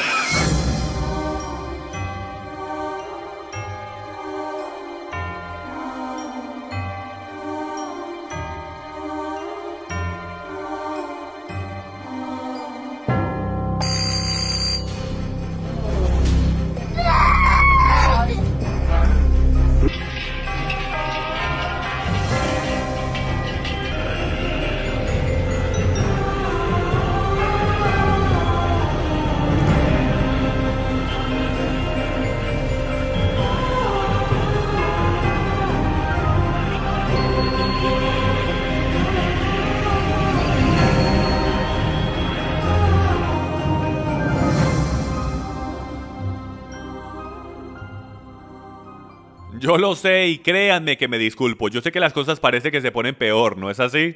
Y como si eso no fuera suficiente, hay algunos expertos que creen que la canción en la actualidad de Jingle Bells vino de las campanas de los Krampus que estaban en existencia mucho antes de que la canción fuera escrita, pues todas las veces que veías a San Nicolás, él venía acompañado de las campanas de Navidad, si puedo, que venían colgando del cuello de sus duendes o de sus Krampis. Y como pueden ver en el video, ellos sonaban sus campanas para anunciarse a sí mismos cuando llegaban al próximo pueblo que iban a entrar. Y algunos creen que de ahí es que viene el término, las campanas de Navidad, la Navidad de campanas o la canción de Jingle Bells de hoy.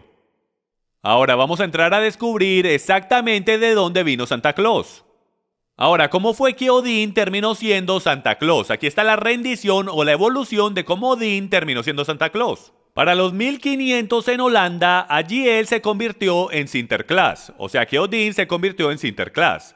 Un amable y viejo hombre con barba blanca, vestido blanco, manto rojo y un báculo, el cual cabalgaba los cielos y techos de las casas en su caballo blanco, acompañado por sus duendes o Krampus, dejando regalos para la gente debajo de su sagrado árbol, el árbol de abeto. Él te visitaría en su cumpleaños, el 25 de diciembre por supuesto, y te daría regalos si había sido bueno, y si no había sido bueno, sus Krampus te golpearían. Y es increíble para mí que estas historias se encuentren a sí mismas en tradiciones modernas todavía el día de hoy. Tradiciones paganas de hace 2000, 3000 y 4000 años atrás que todavía encontramos en las culturas de hoy. ¿Cuál es la frase bien popular que Santa Claus siempre dice? Ho, ho, ho. ¿Alguna vez hemos parado a preguntar de dónde fue que eso vino? Bueno, si regresas en la historia puedes encontrar de dónde fue que esta palabra en verdad originó. Y de aquí fue que originó. En la historia de duendes, la historia de un hobgoblin, el autor Allen W. Wright revela: Robin fue un apodo medieval para el diablo y la risa peculiar de Robin era ho, ho, ho. En los años 1600, Robin Goodfellow personificó el diablo en muchas obras de teatro. Y los teatros en aquellos tiempos eran bastante importantes, pues no tenían cines como hoy. Entonces los teatros y obras eran una parte integral en la sociedad de aquellos tiempos. Entonces, antes de que el diablo entrara en la escena, él se anunciaba a sí mismo diciendo la frase ho, ho, ho. Y de ahí, amigos míos, es que viene el ho, ho, ho del Santa Claus que conocemos hoy. En los años 1700, un holandés emigró a Norteamérica y trajo sus Sinterklaas con él. En el dialecto inglés fue cambiado a Santa Claus. Luego, en el 1930, un diseñador de la Coca-Cola estaba tratando de hacer que la gente comprara su bebida en el invierno. Entonces tomaron los colores de la compañía, el rojo y el blanco, tomaron prestada la historia de Sinterklaas, cambiaron algunas cosas y de allí salió el Santa Claus moderno junto con los renos y los duendes. Entonces ese diseñador tomó prestada una imagen, creo yo que era del siglo XVIII, la modernizó, le agregó los colores y de ahí salió el Santa Claus de la Coca-Cola que podemos ver el día de hoy, completo con barba, cachetes rojos y el traje blanco y rojo. En los 1970, continuemos. El Segundo Concilio del Vaticano, escuchen esto, formalmente declaró que ningún obispo católico romano con el nombre Nicolás jamás existió. Le quitaron su categoría de santo porque llegó evidencia al Vaticano de que era posible que él nunca había existido, igual que muchos otros santos. El Segundo Concilio del Vaticano también confesó que las leyendas atribuidas a este santo no tenían ningún origen cristiano y que probablemente vinieron de tradiciones paganas. Entonces estamos viendo que San Nicolás, lo más probable, fue un santo que fue inventado, el cual estaba conectado con el dios del sol, o Odín, el cual terminó siendo Odín, al cual cristianizaron, lo hicieron un santo. Eventualmente los colores cambiaron, metieron a los duendes en la escena y fueron de ser malvados a enanitos lindos que hacen juguetes. Todo eso era modernización americana de algo que tiene orígenes malignos, paganos y diabólicos que vienen desde por allá atrás en el Edén donde comenzó todo el engaño. Miren lo que dice la enciclopedia World Book. La creencia que Santa Claus entra a la casa a través de la chimenea se desarrolló de una leyenda antigua nórdica. Los nórdicos creían que la diosa Herta aparecía en la chimenea y traía buena suerte a la casa. De ahí es en la actualidad de donde viene la palabra Hearts en inglés. Viene de la palabra Herta, la cual era la diosa de los nórdicos. Entonces podemos ver directo de la enciclopedia World Book que el que Santa Claus baje por la chimenea no tiene nada que ver con alguna cosa que sea buena. Tiene todo que ver con un dios que va a través del fuego. Y amigos, yo solo conozco a un dios que va a través de fuego, y ese es Satanás, el cual eventualmente va a ser tirado al lago de fuego. Continuemos. Los druidas dueños de casas dejaban dulces consistiendo de leche y pasteles para pacificar a este dios que bajaba por la chimenea a sus casas. Entonces de ahí fue que sacamos la idea de galletitas y leche para Santa Claus. Nosotros creemos que nos lo inventamos y que es muy lindo. Pero esto viene desde hace mucho tiempo atrás, señoras y señores, desde los druidas. Cuando ellos ponían galletitas y leche para su dios, el cual bajaba por la chimenea en su cumpleaños el 25 de diciembre. Ahora hagamos la pregunta, señoras y señores. ¿Quién es quién? ¿A quién estamos sirviendo? ¿A Santa Claus o a Jesucristo? ¿A Yeshua el Mesías? ¿A quién le estamos presentando a nuestros hijos como el Salvador y Redentor de nuestras vidas, especialmente durante esta época del año? Bueno, vamos a descubrir algunas características que son increíblemente similares con nuestro Redentor y veamos si las debemos conectar. Primero, se dice que Santa Claus no tiene principio ni fin. Jesús no tiene principio ni fin. Santa Claus tiene su propio espíritu eterno, el espíritu de Navidad. Jesús tiene su propio espíritu eterno, el espíritu del Dios viviente. Santa Claus lo sabe todo. Jesús lo sabe todo. Santa Claus escribe nuestros nombres en un libro. Yeshua escribe nuestros nombres en el libro de la vida. Santa Claus tiene su pelo blanco como la nieve. Apocalipsis nos dice que Yeshua tiene su pelo blanco como la nieve. Santa Claus viaja durante la noche. Ahora empezamos a ver una diferencia entre los dos. Yeshua viaja durante el día. Todo lo que Yeshua hace es en la luz. Todo lo que Santa hace es en oscuridad. ¿Ven la diferencia? Es una diferencia sutil. Del cómo Satanás toma la verdad y simplemente la tuerce un poquitico. Continuemos. Santa Claus quiere darte todo lo que tu carne desea. Yeshua quiere darte todo lo que necesitas.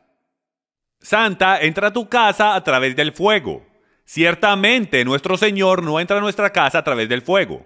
Y Santa tiene un árbol místico y ama a los niños. Como ustedes saben, Santa Claus tiene un árbol místico. ¿De dónde él sacó esa idea? Él la sacó de que en la Biblia Yahweh tiene un árbol místico llamado el árbol de vida. Era el árbol que separaba al bien del mal. Y si tú tomabas parte de ese árbol, tú vivirías para siempre. Y ese árbol eventualmente tomó su forma en el lugar santísimo e iluminó el lugar santísimo en el templo y se llamó la menorá. La menorá es el candelabro de 7 brazos que los israelitas pusieron en el templo y era llamado el árbol de vida. Ahora vayamos al diccionario Oxford en inglés para la definición de la palabra diablo. Y esto es increíble, miren lo que encontré. La definición se llama Satanás, Lucifer, Lucero, Belcebú y en lenguaje rústico popular es llamado el viejo Nick. Así es, el mismo viejo Nick del cual hemos estado hablando, el viejo Nick que dejamos que nuestros hijos se sienten en sus piernas en el centro comercial, el mismo viejo Nick que vemos en las películas. Bueno, ese viejo Nick en los tiempos antiguos era más bien conocido de esta manera. Este es el mismo viejo Nick al cual desde tiempos antiguos Hasatán, Satanás, siempre había sido conectado. Y de nuevo, pero eso no es lo que significa para mí.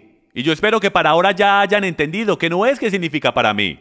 No importa lo que significa para mí, solo importa lo que significa para él. Estas cosas son difíciles de aceptar, no hay duda alguna. Cuando yo aprendí esto al principio me hizo shock en lo más profundo y yo dije, bueno, ¿y ahora yo qué hago con todo esto? ¿Cómo aplico esto en mi caminar y en mi vida espiritual? Bueno, hablaremos de eso en un momento, pero la realidad es que por favor, hágase humilde delante de los hechos que están siendo presentados aquí hoy. Y pídale al Padre lo que usted debería hacer con su familia conociendo estos hechos. Y recuerde, no importa lo que significa para nosotros, solo lo que significa para Él.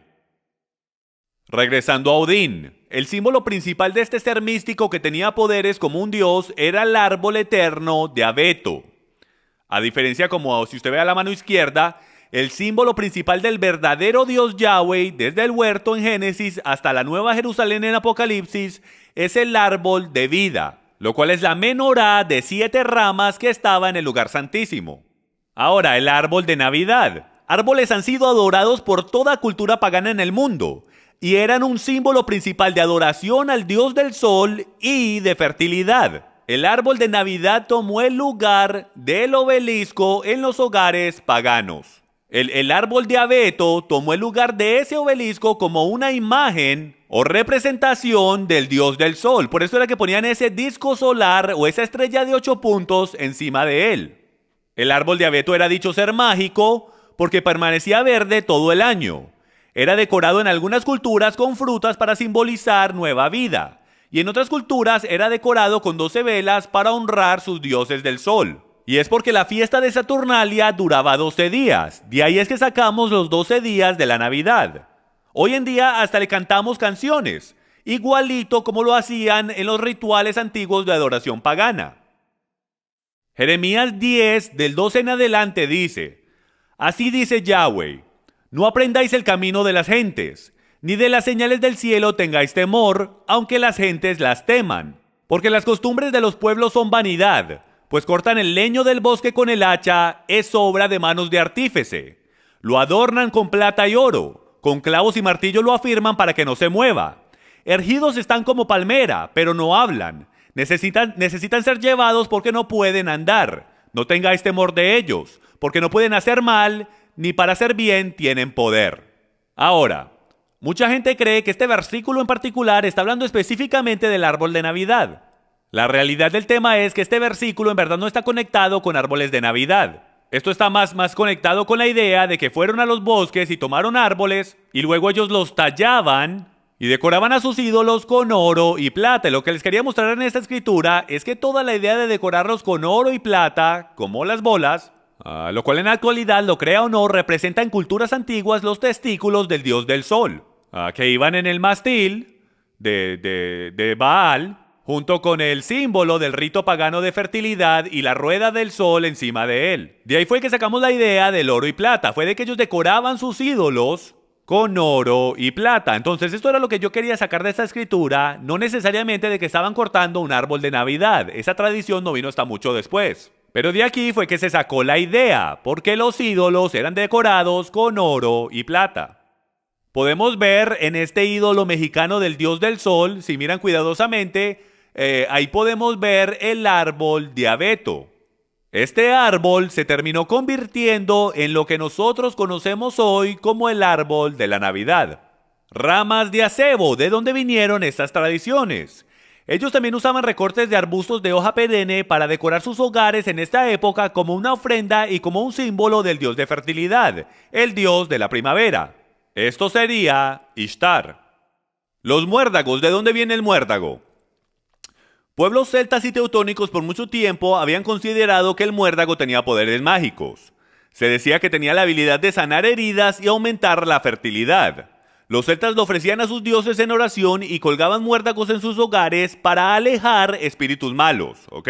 Y también aprendí en mis estudios que durante la fiesta de Saturnalia con los romanos, ellos colgaban estos muérdagos por todos lados y tenían borracheras y orgías debajo de estos muérdagos, los cuales se decía que incrementaban la fertilidad. Por eso es que hoy en día nos besamos debajo del muérdago. Eso viene desde por allá atrás, durante la celebración de fornicación en Roma, durante la fiesta de Saturnalia. El tronco de Navidad. Ese era un tronco que ellos quemaban en la hoguera por 12 días, dado que esa era la duración de su celebración. Era originalmente dedicado en Escandinavia a la diosa de la fertilidad Ishtar, para que viniera su salvador, Tamuz. Ellos sacrificaban animales y esclavos en la hoguera todas las noches y esto se decía que alejaba a los espíritus malos. Ahora, miren lo que dice la Enciclopedia Americana sobre la Navidad. Dice: la Navidad, de acuerdo a varias autoridades, no era celebrada en los primeros siglos de la Iglesia cristiana, dado que la costumbre cristiana en general era de celebrar la muerte de personas notables en vez de su nacimiento. Una fiesta fue establecida en recordatorio del nacimiento del Salvador en el IV siglo. En el V siglo, la Iglesia occidental ordenó que fuera celebrado para siempre en el día de la antigua fiesta romana del nacimiento del dios llamado Sol. Entonces, están pudiendo ver la evolución. Hasta la Enciclopedia Americana nos está diciendo que la Navidad nunca fue celebrada por nuestros discípulos, apóstoles, nuestros antepasados, ni siquiera los padres de la iglesia. Esto va hasta por allá atrás, hasta el V siglo, donde esta fiesta fue incorporada y obligada a que fuera celebrada en la cristiandad. Y miren lo que dice, que debe ser celebrada para siempre en el mismo día que la fiesta romana de la adoración al sol. Y miren lo que encontramos del registro de la Corte General de la Colonia de la Bahía de Massachusetts, mayo 11, 1659. Para la gran deshonra de Dios y ofensa de otros, es por lo tanto ordenado por esta corte y su autoridad que cualquiera que se haya hallado observando cualquier o tal día como la Navidad o semejante, ya sea por evitar trabajo, hacer fiesta o cualquier otra manera, que al descubrir tal conducta, cada persona cometiendo tal ofensa pagará por cada ofensa 5 chelenis como multa al condado.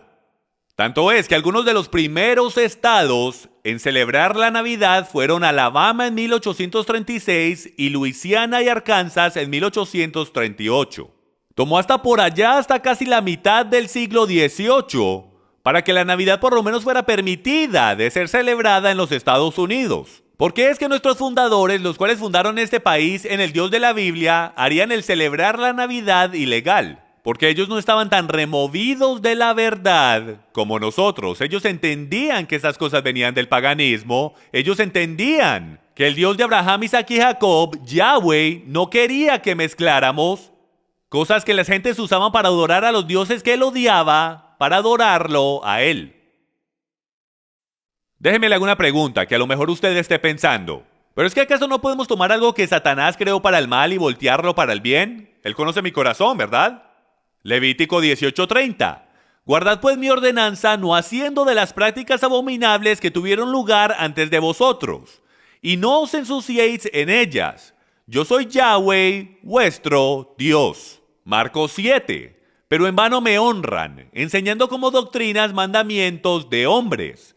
Porque haciendo a un lado el mandamiento de Dios, os aferráis a la tradición de los hombres. La pregunta es si debemos adorar a Dios 24 horas al día, y si debemos tenerlo en un altar y solo adorarlo a Él. ¿No creen ustedes que lo deberíamos adorar a la manera que Él nos diga y no en las tradiciones de hombres, especialmente en las tradiciones de hombres que están conectados con tradiciones de ritos paganos y la adoración de dioses del sol? Movámonos ahora a Deuteronomio capítulo 12, y esto es básicamente el capítulo principal en mi opinión, que nos da una clara imagen de si sí o no podemos adorar a Dios de cualquier manera que queramos, solo porque pensamos que nuestros corazones son puros y sinceros. Y dice esto: y derribaréis sus altares, y quebraréis sus estatuas, y sus imágenes de acera consumiréis con fuego, y destruiréis las esculturas de sus dioses, y estriparéis el nombre de ellas en aquel lugar. No haréis así para Yahweh vuestro Dios. Ahora, cuando yo comencé mi caminar y empecé a descubrir todas estas cosas, la primera cosa que me vino a la mente después que pensé, eso no es lo que significa para mí, fue de que pensé, bueno, a lo mejor puedo tomar algunas de estas cosas y cristianizarlas, y el Señor va a estar contento conmigo porque le robé algo al enemigo y se lo di a él. Bueno, eso es como los israelitas cruzando el río Jordán, apoderándose de estas comunidades cananitas, y en vez de destruirlo todo exactamente de la manera que el Padre dijo que lo destruyeran, ellos tomaron ciertas cosas como los altares que eran muy difíciles de construir y ellos dijeron, wow, no tenemos que destruirlo todo en verdad. Tomemos este altar, borrémosle el nombre y pongámosle el nombre de nuestro Dios. Y él dijo, no se atrevan a hacer eso, no se atrevan a tomar algo que fue usado para adorar a un Dios pagano, cristianizarlo, echarle agua bendita y querer presentármelo a mí. Yo no lo aceptaré. No se atrevan al querer adorar a vuestro Dios en esa manera. Y dice, no haréis como todo lo que hacemos nosotros aquí ahora. Cada uno hace lo que le parece bien a sus propios ojos.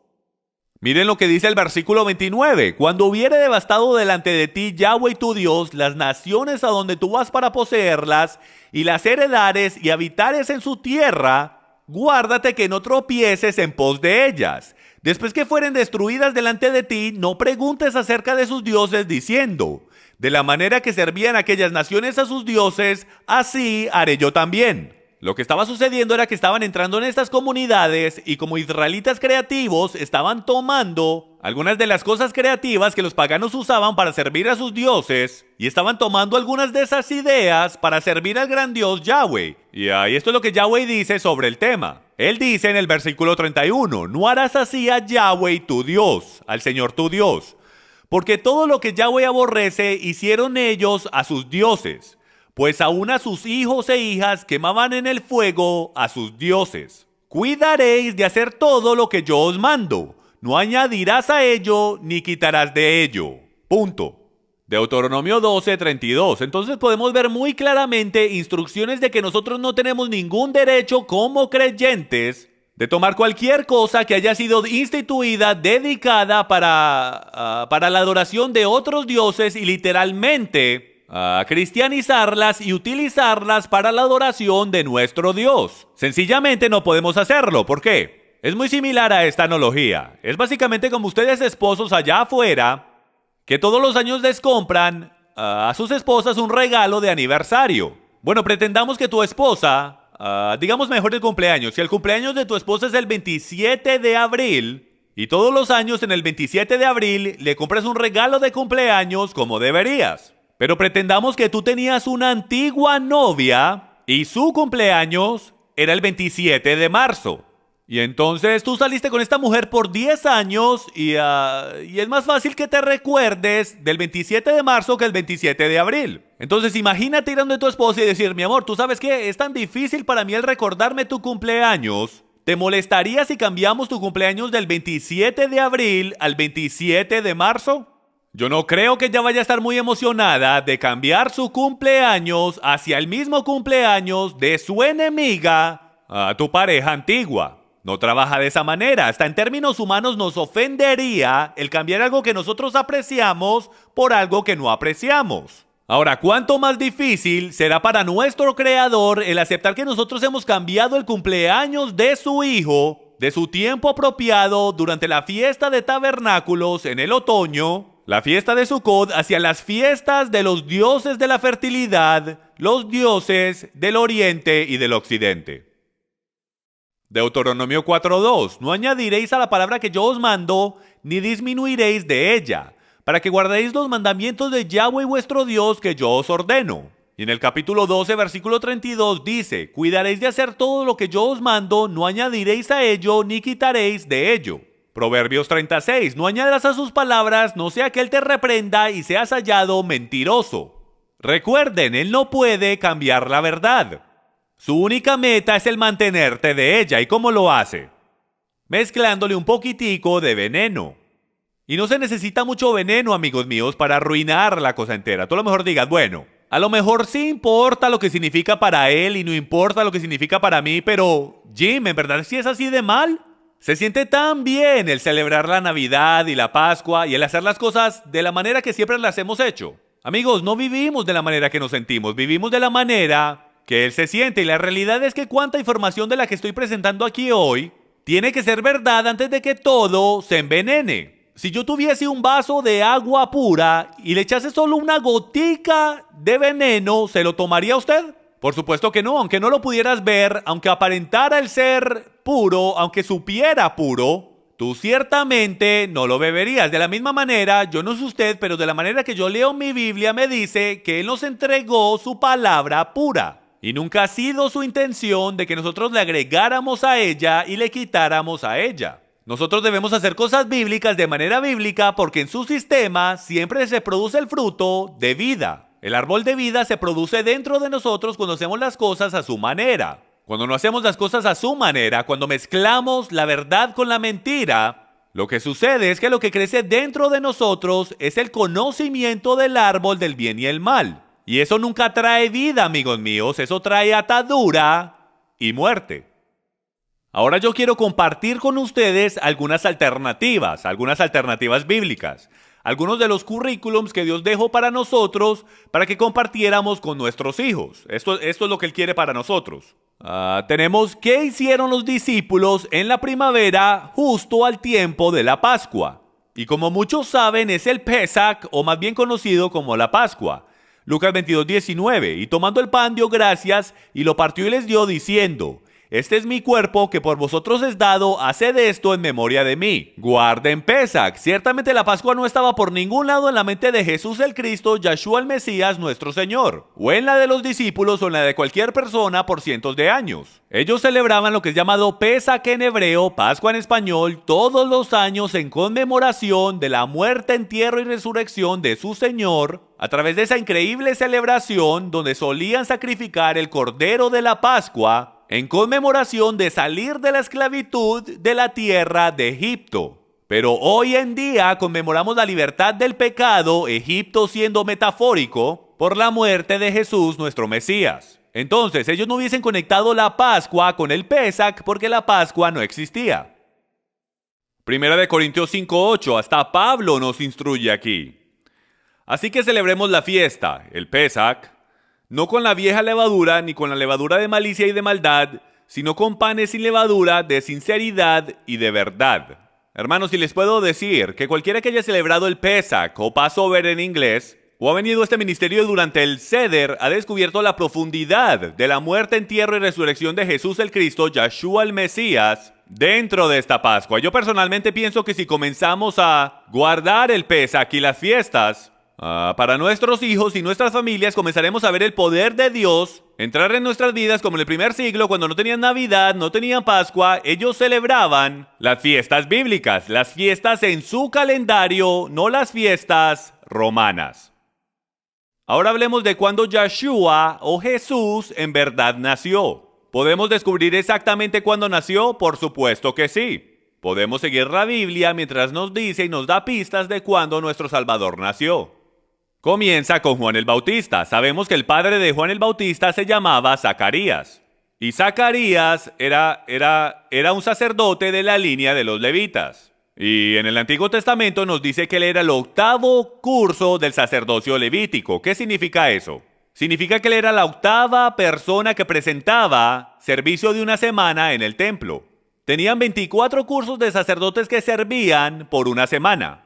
Mejor dicho, la segunda semana el segundo curso servía, la tercera el tercer curso servía y de así en adelante, hasta que fuesen por todos los 24 cursos y comenzaba otra vez. Sabemos por las escrituras exactamente cuándo fue el curso de Zacarías. Y ahí fue cuando el ángel vino donde Zacarías y le dijo, tú vas a tener un hijo varón.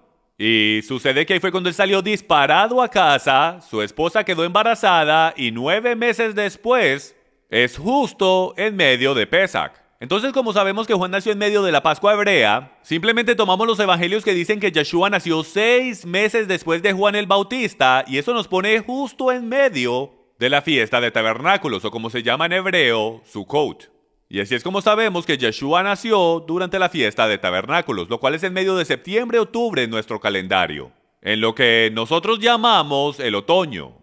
Hasta dice que los pastores todavía estaban en el campo. Bueno, sabemos que los pastores en Israel siempre entran justo alrededor o justo después de la fiesta de Sukkot, en medio del otoño, porque en medio del invierno es demasiado frío para mantener el ganado en el campo. Y eso es solo otra indicación o prueba de que nuestro Salvador no pudo haber nacido a finales de diciembre.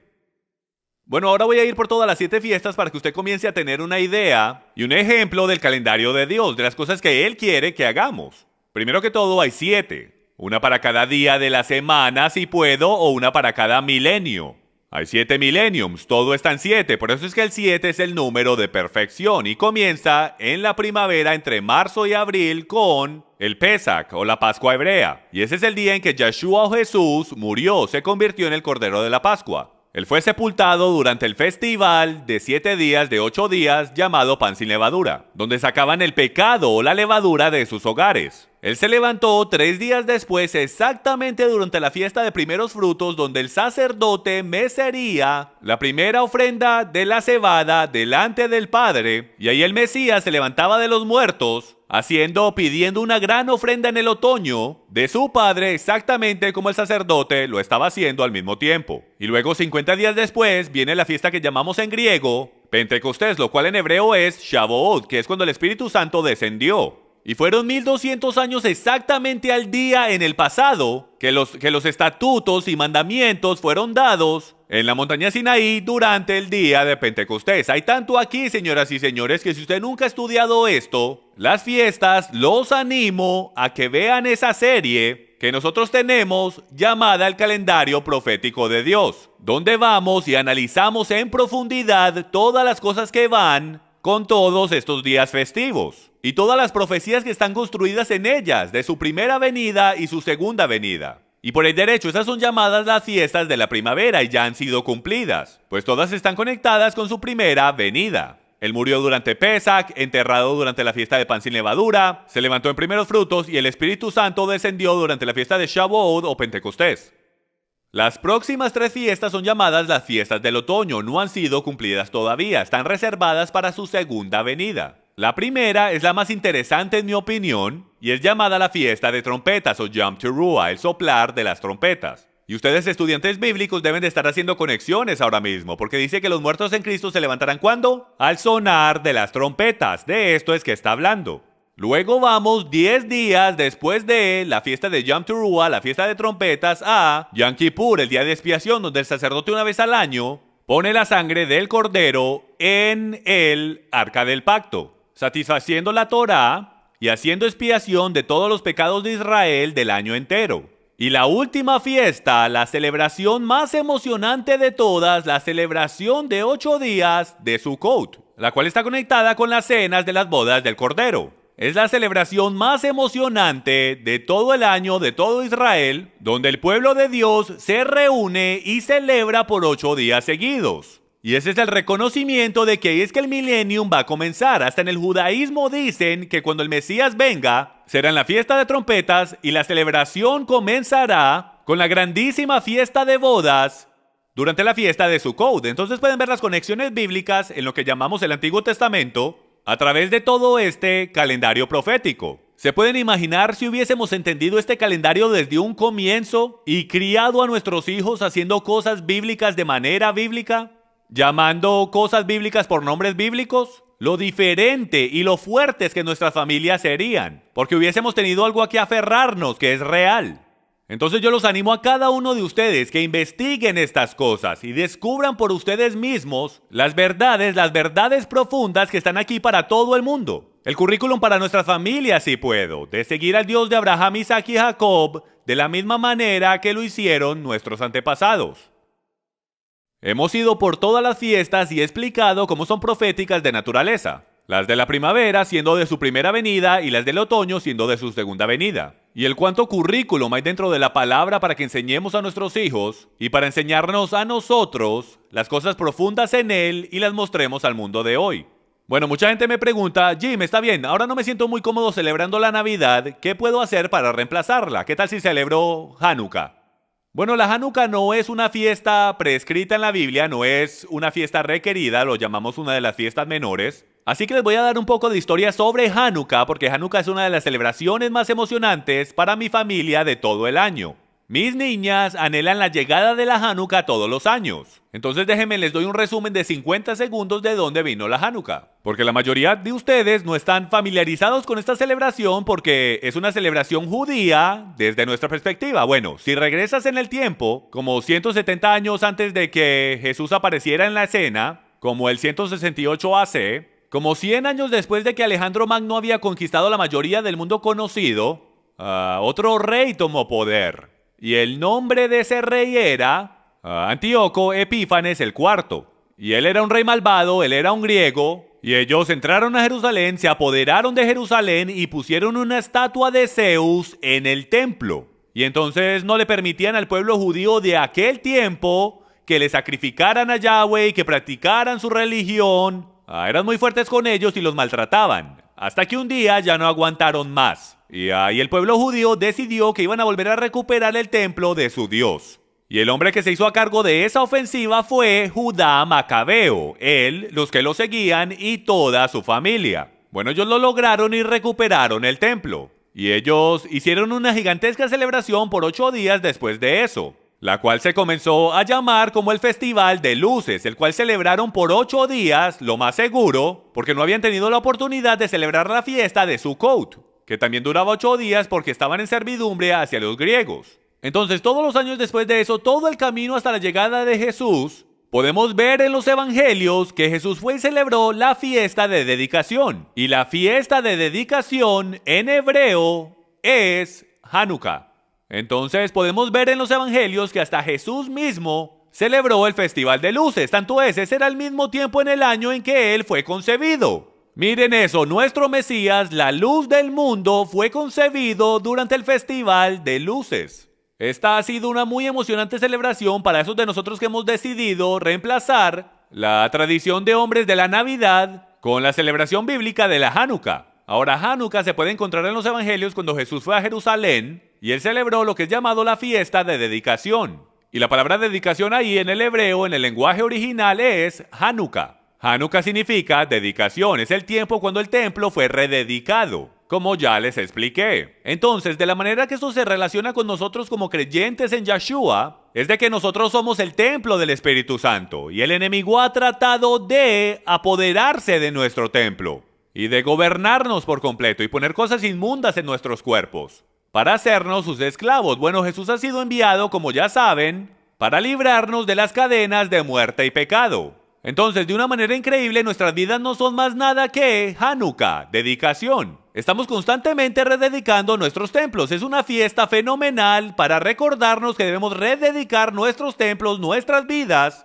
hacia nuestro Mesías y de sacar lo que el enemigo ha puesto dentro de él, lo cual es inmundo. Bueno, y esto se hace a través de 9 velas. Es una celebración de 8 días. Y la vela del medio se sienta un poco más alta que las demás, como pueden ver ahí. Y ella se llama la vela Shamash, la vela sierva, la cual representa a Yeshua. Y la vela sierva es la que enciende todas las otras velas, una cada una de las noches. Y mientras yo voy a través de ellas con mis hijas, comenzamos con la luz de la creación, pues cada una de las velas tiene un significado diferente en las escrituras, desde la luz de los mandamientos a la luz de Israel, a la luz del Mesías, de los discípulos, de nosotros, todo el camino hasta el milenio. Y de esta manera mis hijas aprenden las escrituras, algo que es verdadero, algo que es emocionante. No es una fiesta materialista, reciben un regalo al año durante Hanukkah y a ellas les encanta. ¿Por qué? Porque traemos visita, es como el Día de Acción de Gracias todas las noches, vamos a las casas de otros, ellos vienen a la nuestra, es una celebración que amamos y nos encanta y lo mejor de todo es que la podemos encontrar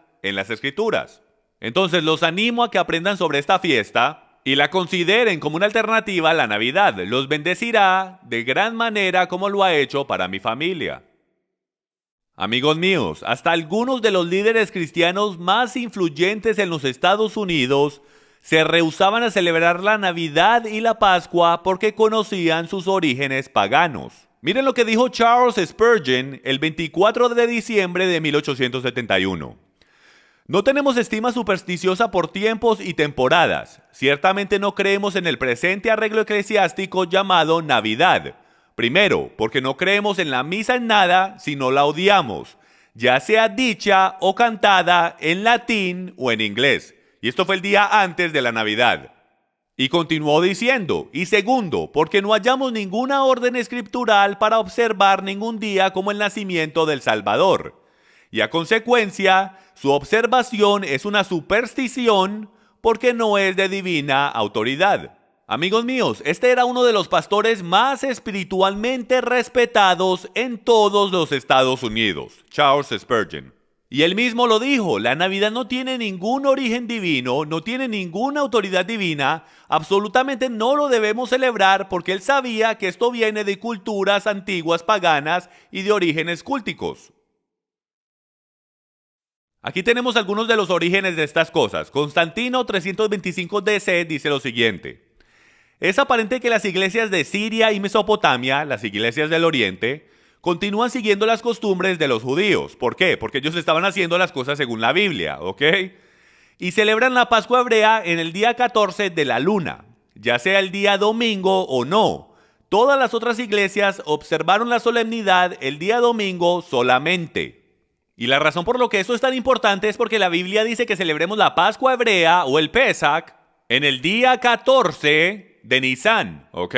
Lo cual es el día 14 del primer mes en el calendario hebreo. Entonces a todas las iglesias en el 325 DC, él les dice, aparentemente las iglesias del occidente, las cuales están cerca a Jerusalén, y obviamente más cerca a los apóstoles, discípulos y a la verdad, ellos no se alejaron de sus costumbres y se comprometieron con creencias romanas de adoración al sol. Ellos continuaron guardando la resurrección de su Señor en el tiempo recomendado por los apóstoles y por Yeshua mismo, que fue el 14 de Nisan, Pesach. Mientras las iglesias romanas lo comenzaron a guardar en el primer domingo después del equinoccio invernal, lo cual está conectado con el domingo de Ishtar. Y termina diciendo, este tema habiendo sido discutido, ha sido decretado celebrar la Pascua en el mismo día, domingo, lo cual es la práctica de Roma. Y miren lo que dice, debemos perpetuar para todas las edades futuras la celebración de este rito. Amigos, hemos hecho esto, hemos literalmente celebrado perpetuamente lo que Constantino, el emperador romano, nos dijo que íbamos a hacer. Él comandó que todos los cristianos lo deberían de hacer y eso es exactamente lo que hemos hecho. Hemos celebrado, y no un rito de la Biblia, sino un rito de el antiguo Roma. Así que en el día de hoy pueden ver que el plan de Satanás es de detenernos de celebrar las fiestas que Dios nos dijo que celebráramos. Él tomó estas verdades y las mezcló con idolatría pagana y ¡puf! Una nueva ley escrita y una nueva tradición. Y mientras nos acercamos a terminar y a concluir esta enseñanza, les quiero mostrar esta cita por Mark Twain que dice: la Biblia del cristiano es una farmacia. El contenido permanece el mismo, pero la práctica médica cambia. Desafortunadamente, nuestros cambios han traído desafortunados cambios en nuestra sociedad. Es una lástima que más del 70% de adolescentes que claman ser cristianos antes de entrar a la universidad, para el final de su primer año en la universidad, terminan negando la cristiandad y se vuelven ateos o se vuelven agnósticos. No debería ser así. El Dios de la Biblia, lo que Él escribió es verdad y siempre verdad, y trabaja. Si hacemos cosas bíblicas de manera bíblica, tendremos increíbles resultados, porque el árbol de vida está dentro de nosotros. Nos cambia de adentro a afuera y pone raíces bien profundas en su palabra. Yo les quiero sugerir que las raíces, la mayoría de raíces que tenemos en la cristiandad, corren bien profundas, pero en tradiciones y doctrinas de hombres. Es tiempo que comencemos a auditar las cosas que creemos. Si no estamos recibiendo los resultados que la Biblia dice que debemos recibir cuando seguimos al Padre de la manera que Él nos dice que lo sigamos, entonces debemos analizar lo que estamos haciendo y cambiar lo que estamos haciendo sin importar cómo nos haga sentir. Es solo la verdad de la Biblia lo que nos cambia, y si nos sometemos a esa verdad, empezaremos a ver milagros, relaciones sanadas y cosas fenomenales en todos lados. Tanto es como decir Hechos capítulo 2, revelándose en nuestras vidas otra vez si solo hacemos lo que la Biblia dice que hagamos y dejamos de poner enfrente de nosotros lo que el hombre dice que es bíblico. Como Jesús dijo en Mateo capítulo 7, ustedes ponen al lado el mandamiento de Dios por las tradiciones de hombres, y ustedes constantemente hacen cosas como estas. No seamos como los fariseos de la antigüedad, que ponen al lado los mandamientos de Dios para hacer lo que queremos hacer y sentirnos bien de adorarlo a Él de la manera que queremos. Y terminaremos con esta cita que tuvimos al principio del programa por John F. Kennedy. Me pareció que era tan cierta que decidí terminar con la misma cita que comenzamos, y dice esto: el gran enemigo de la verdad frecuentemente no es la mentira, deliberada, inventada y deshonesta, sino el mito, persistente, persuasivo y no realista. Son las no realistas y persistentes mentiras y fabricaciones de antiguas leyendas babilónicas, de paganismo y adoración a dioses del sol que se ha infiltrado en la cristiandad y se ha robado nuestra herencia, se ha robado el poder del nacimiento de nuestro Señor, se ha robado el poder de su muerte, entierro y resurrección, que puede ser encontrado en las fiestas de Pesach, pan sin levadura, primeros frutos y Pentecostés. Nuestros hijos ni siquiera conocen las fiestas de la Biblia porque los hemos alimentado tradiciones de hombres. ¿Por qué nos sorprendemos cuando se alejan de Dios sabiendo que no hay raíz sembrada en ellos? Tenemos que volver a la Biblia, señoras y señores, a las cosas que están detalladas en las Escrituras. Debemos sacar de nuestros hogares los ídolos desde su perspectiva. Porque solo hay dos perspectivas en todo el universo, la perspectiva nuestra y la de Él. Desde nuestra perspectiva es bien parecido al becerro de oro. Hace 3000 años, cuando los mandamientos fueron entregados, ellos crearon un becerro de oro porque perdieron a su mediador entre Dios y los hombres. Entonces crearon este becerro y empezaron a adorar a Yahweh a través de él. Lo dice directo en las Escrituras. Aarón dice, mañana habrá celebración para Yahweh. Ellos, desde su perspectiva, pensaban que adoraban a Dios, solo estaban reemplazando a Moisés. Pero la verdad es que desde la perspectiva de Yahweh, él dice, Moisés, tienes que ir allá abajo porque esta gente está sirviendo a otro Dios. Si ven, hay dos perspectivas. Y nosotros podremos pensar muy sincero en nuestro corazón de que estamos sirviendo al Dios de Abraham, Isaac y Jacob. Pero la realidad del tema es que desde su perspectiva, a lo mejor no lo estemos haciendo. Porque la única cosa que importa en este universo, amigos míos, es hacer las cosas a su manera. Yo los animo a que tomen tiempo para ver este mensaje otra vez, analiza la información, ve a través de los recursos y dime tú a mí qué cantidad de la verdad tiene que ser contaminada para que ya no sea verdad. Yo le puedo decir esto de parte mía, que mientras empecé a practicar estas cosas que tomaron bastante tiempo, para que yo las entendiera y sacara la emoción y las separara de la verdad y sacara mi carne del medio y en verdad entregara mi vida a hacer cosas bíblicas de manera bíblica. Y cuando comencé a hacer eso, mi vida comenzó a cambiar. Mis hijas comenzaron a cambiar. Mi matrimonio comenzó a ser más espiritual y más unido. Todo a mi alrededor comenzó a cambiar. La revelación, la Biblia vino a vida. Mi vida comenzó de nuevo. Entonces yo los animo que mientras usted continúa por su caminar espiritual, pídale al Padre que si hay algo en su vida ahora mismo que debe cambiar, algunos de ustedes ni siquiera conocen al Mesías, los animo a que le entreguen su vida al Dios de Abraham, Isaac y Jacob y a su Hijo, Jesús el Cristo, Yahshua HaMashiach, en hebreo. Gracias por tomar el tiempo de revisar este material. Oro que el Padre los bendiga y los guarde y que su rostro brille sobre ustedes mientras buscan la verdad. Y solo recuerden esto, la verdad solo puede hacer una cosa, hacerte libre. Muchas gracias. Soy Jim Staley con Passion for Truth Ministries. Shalom.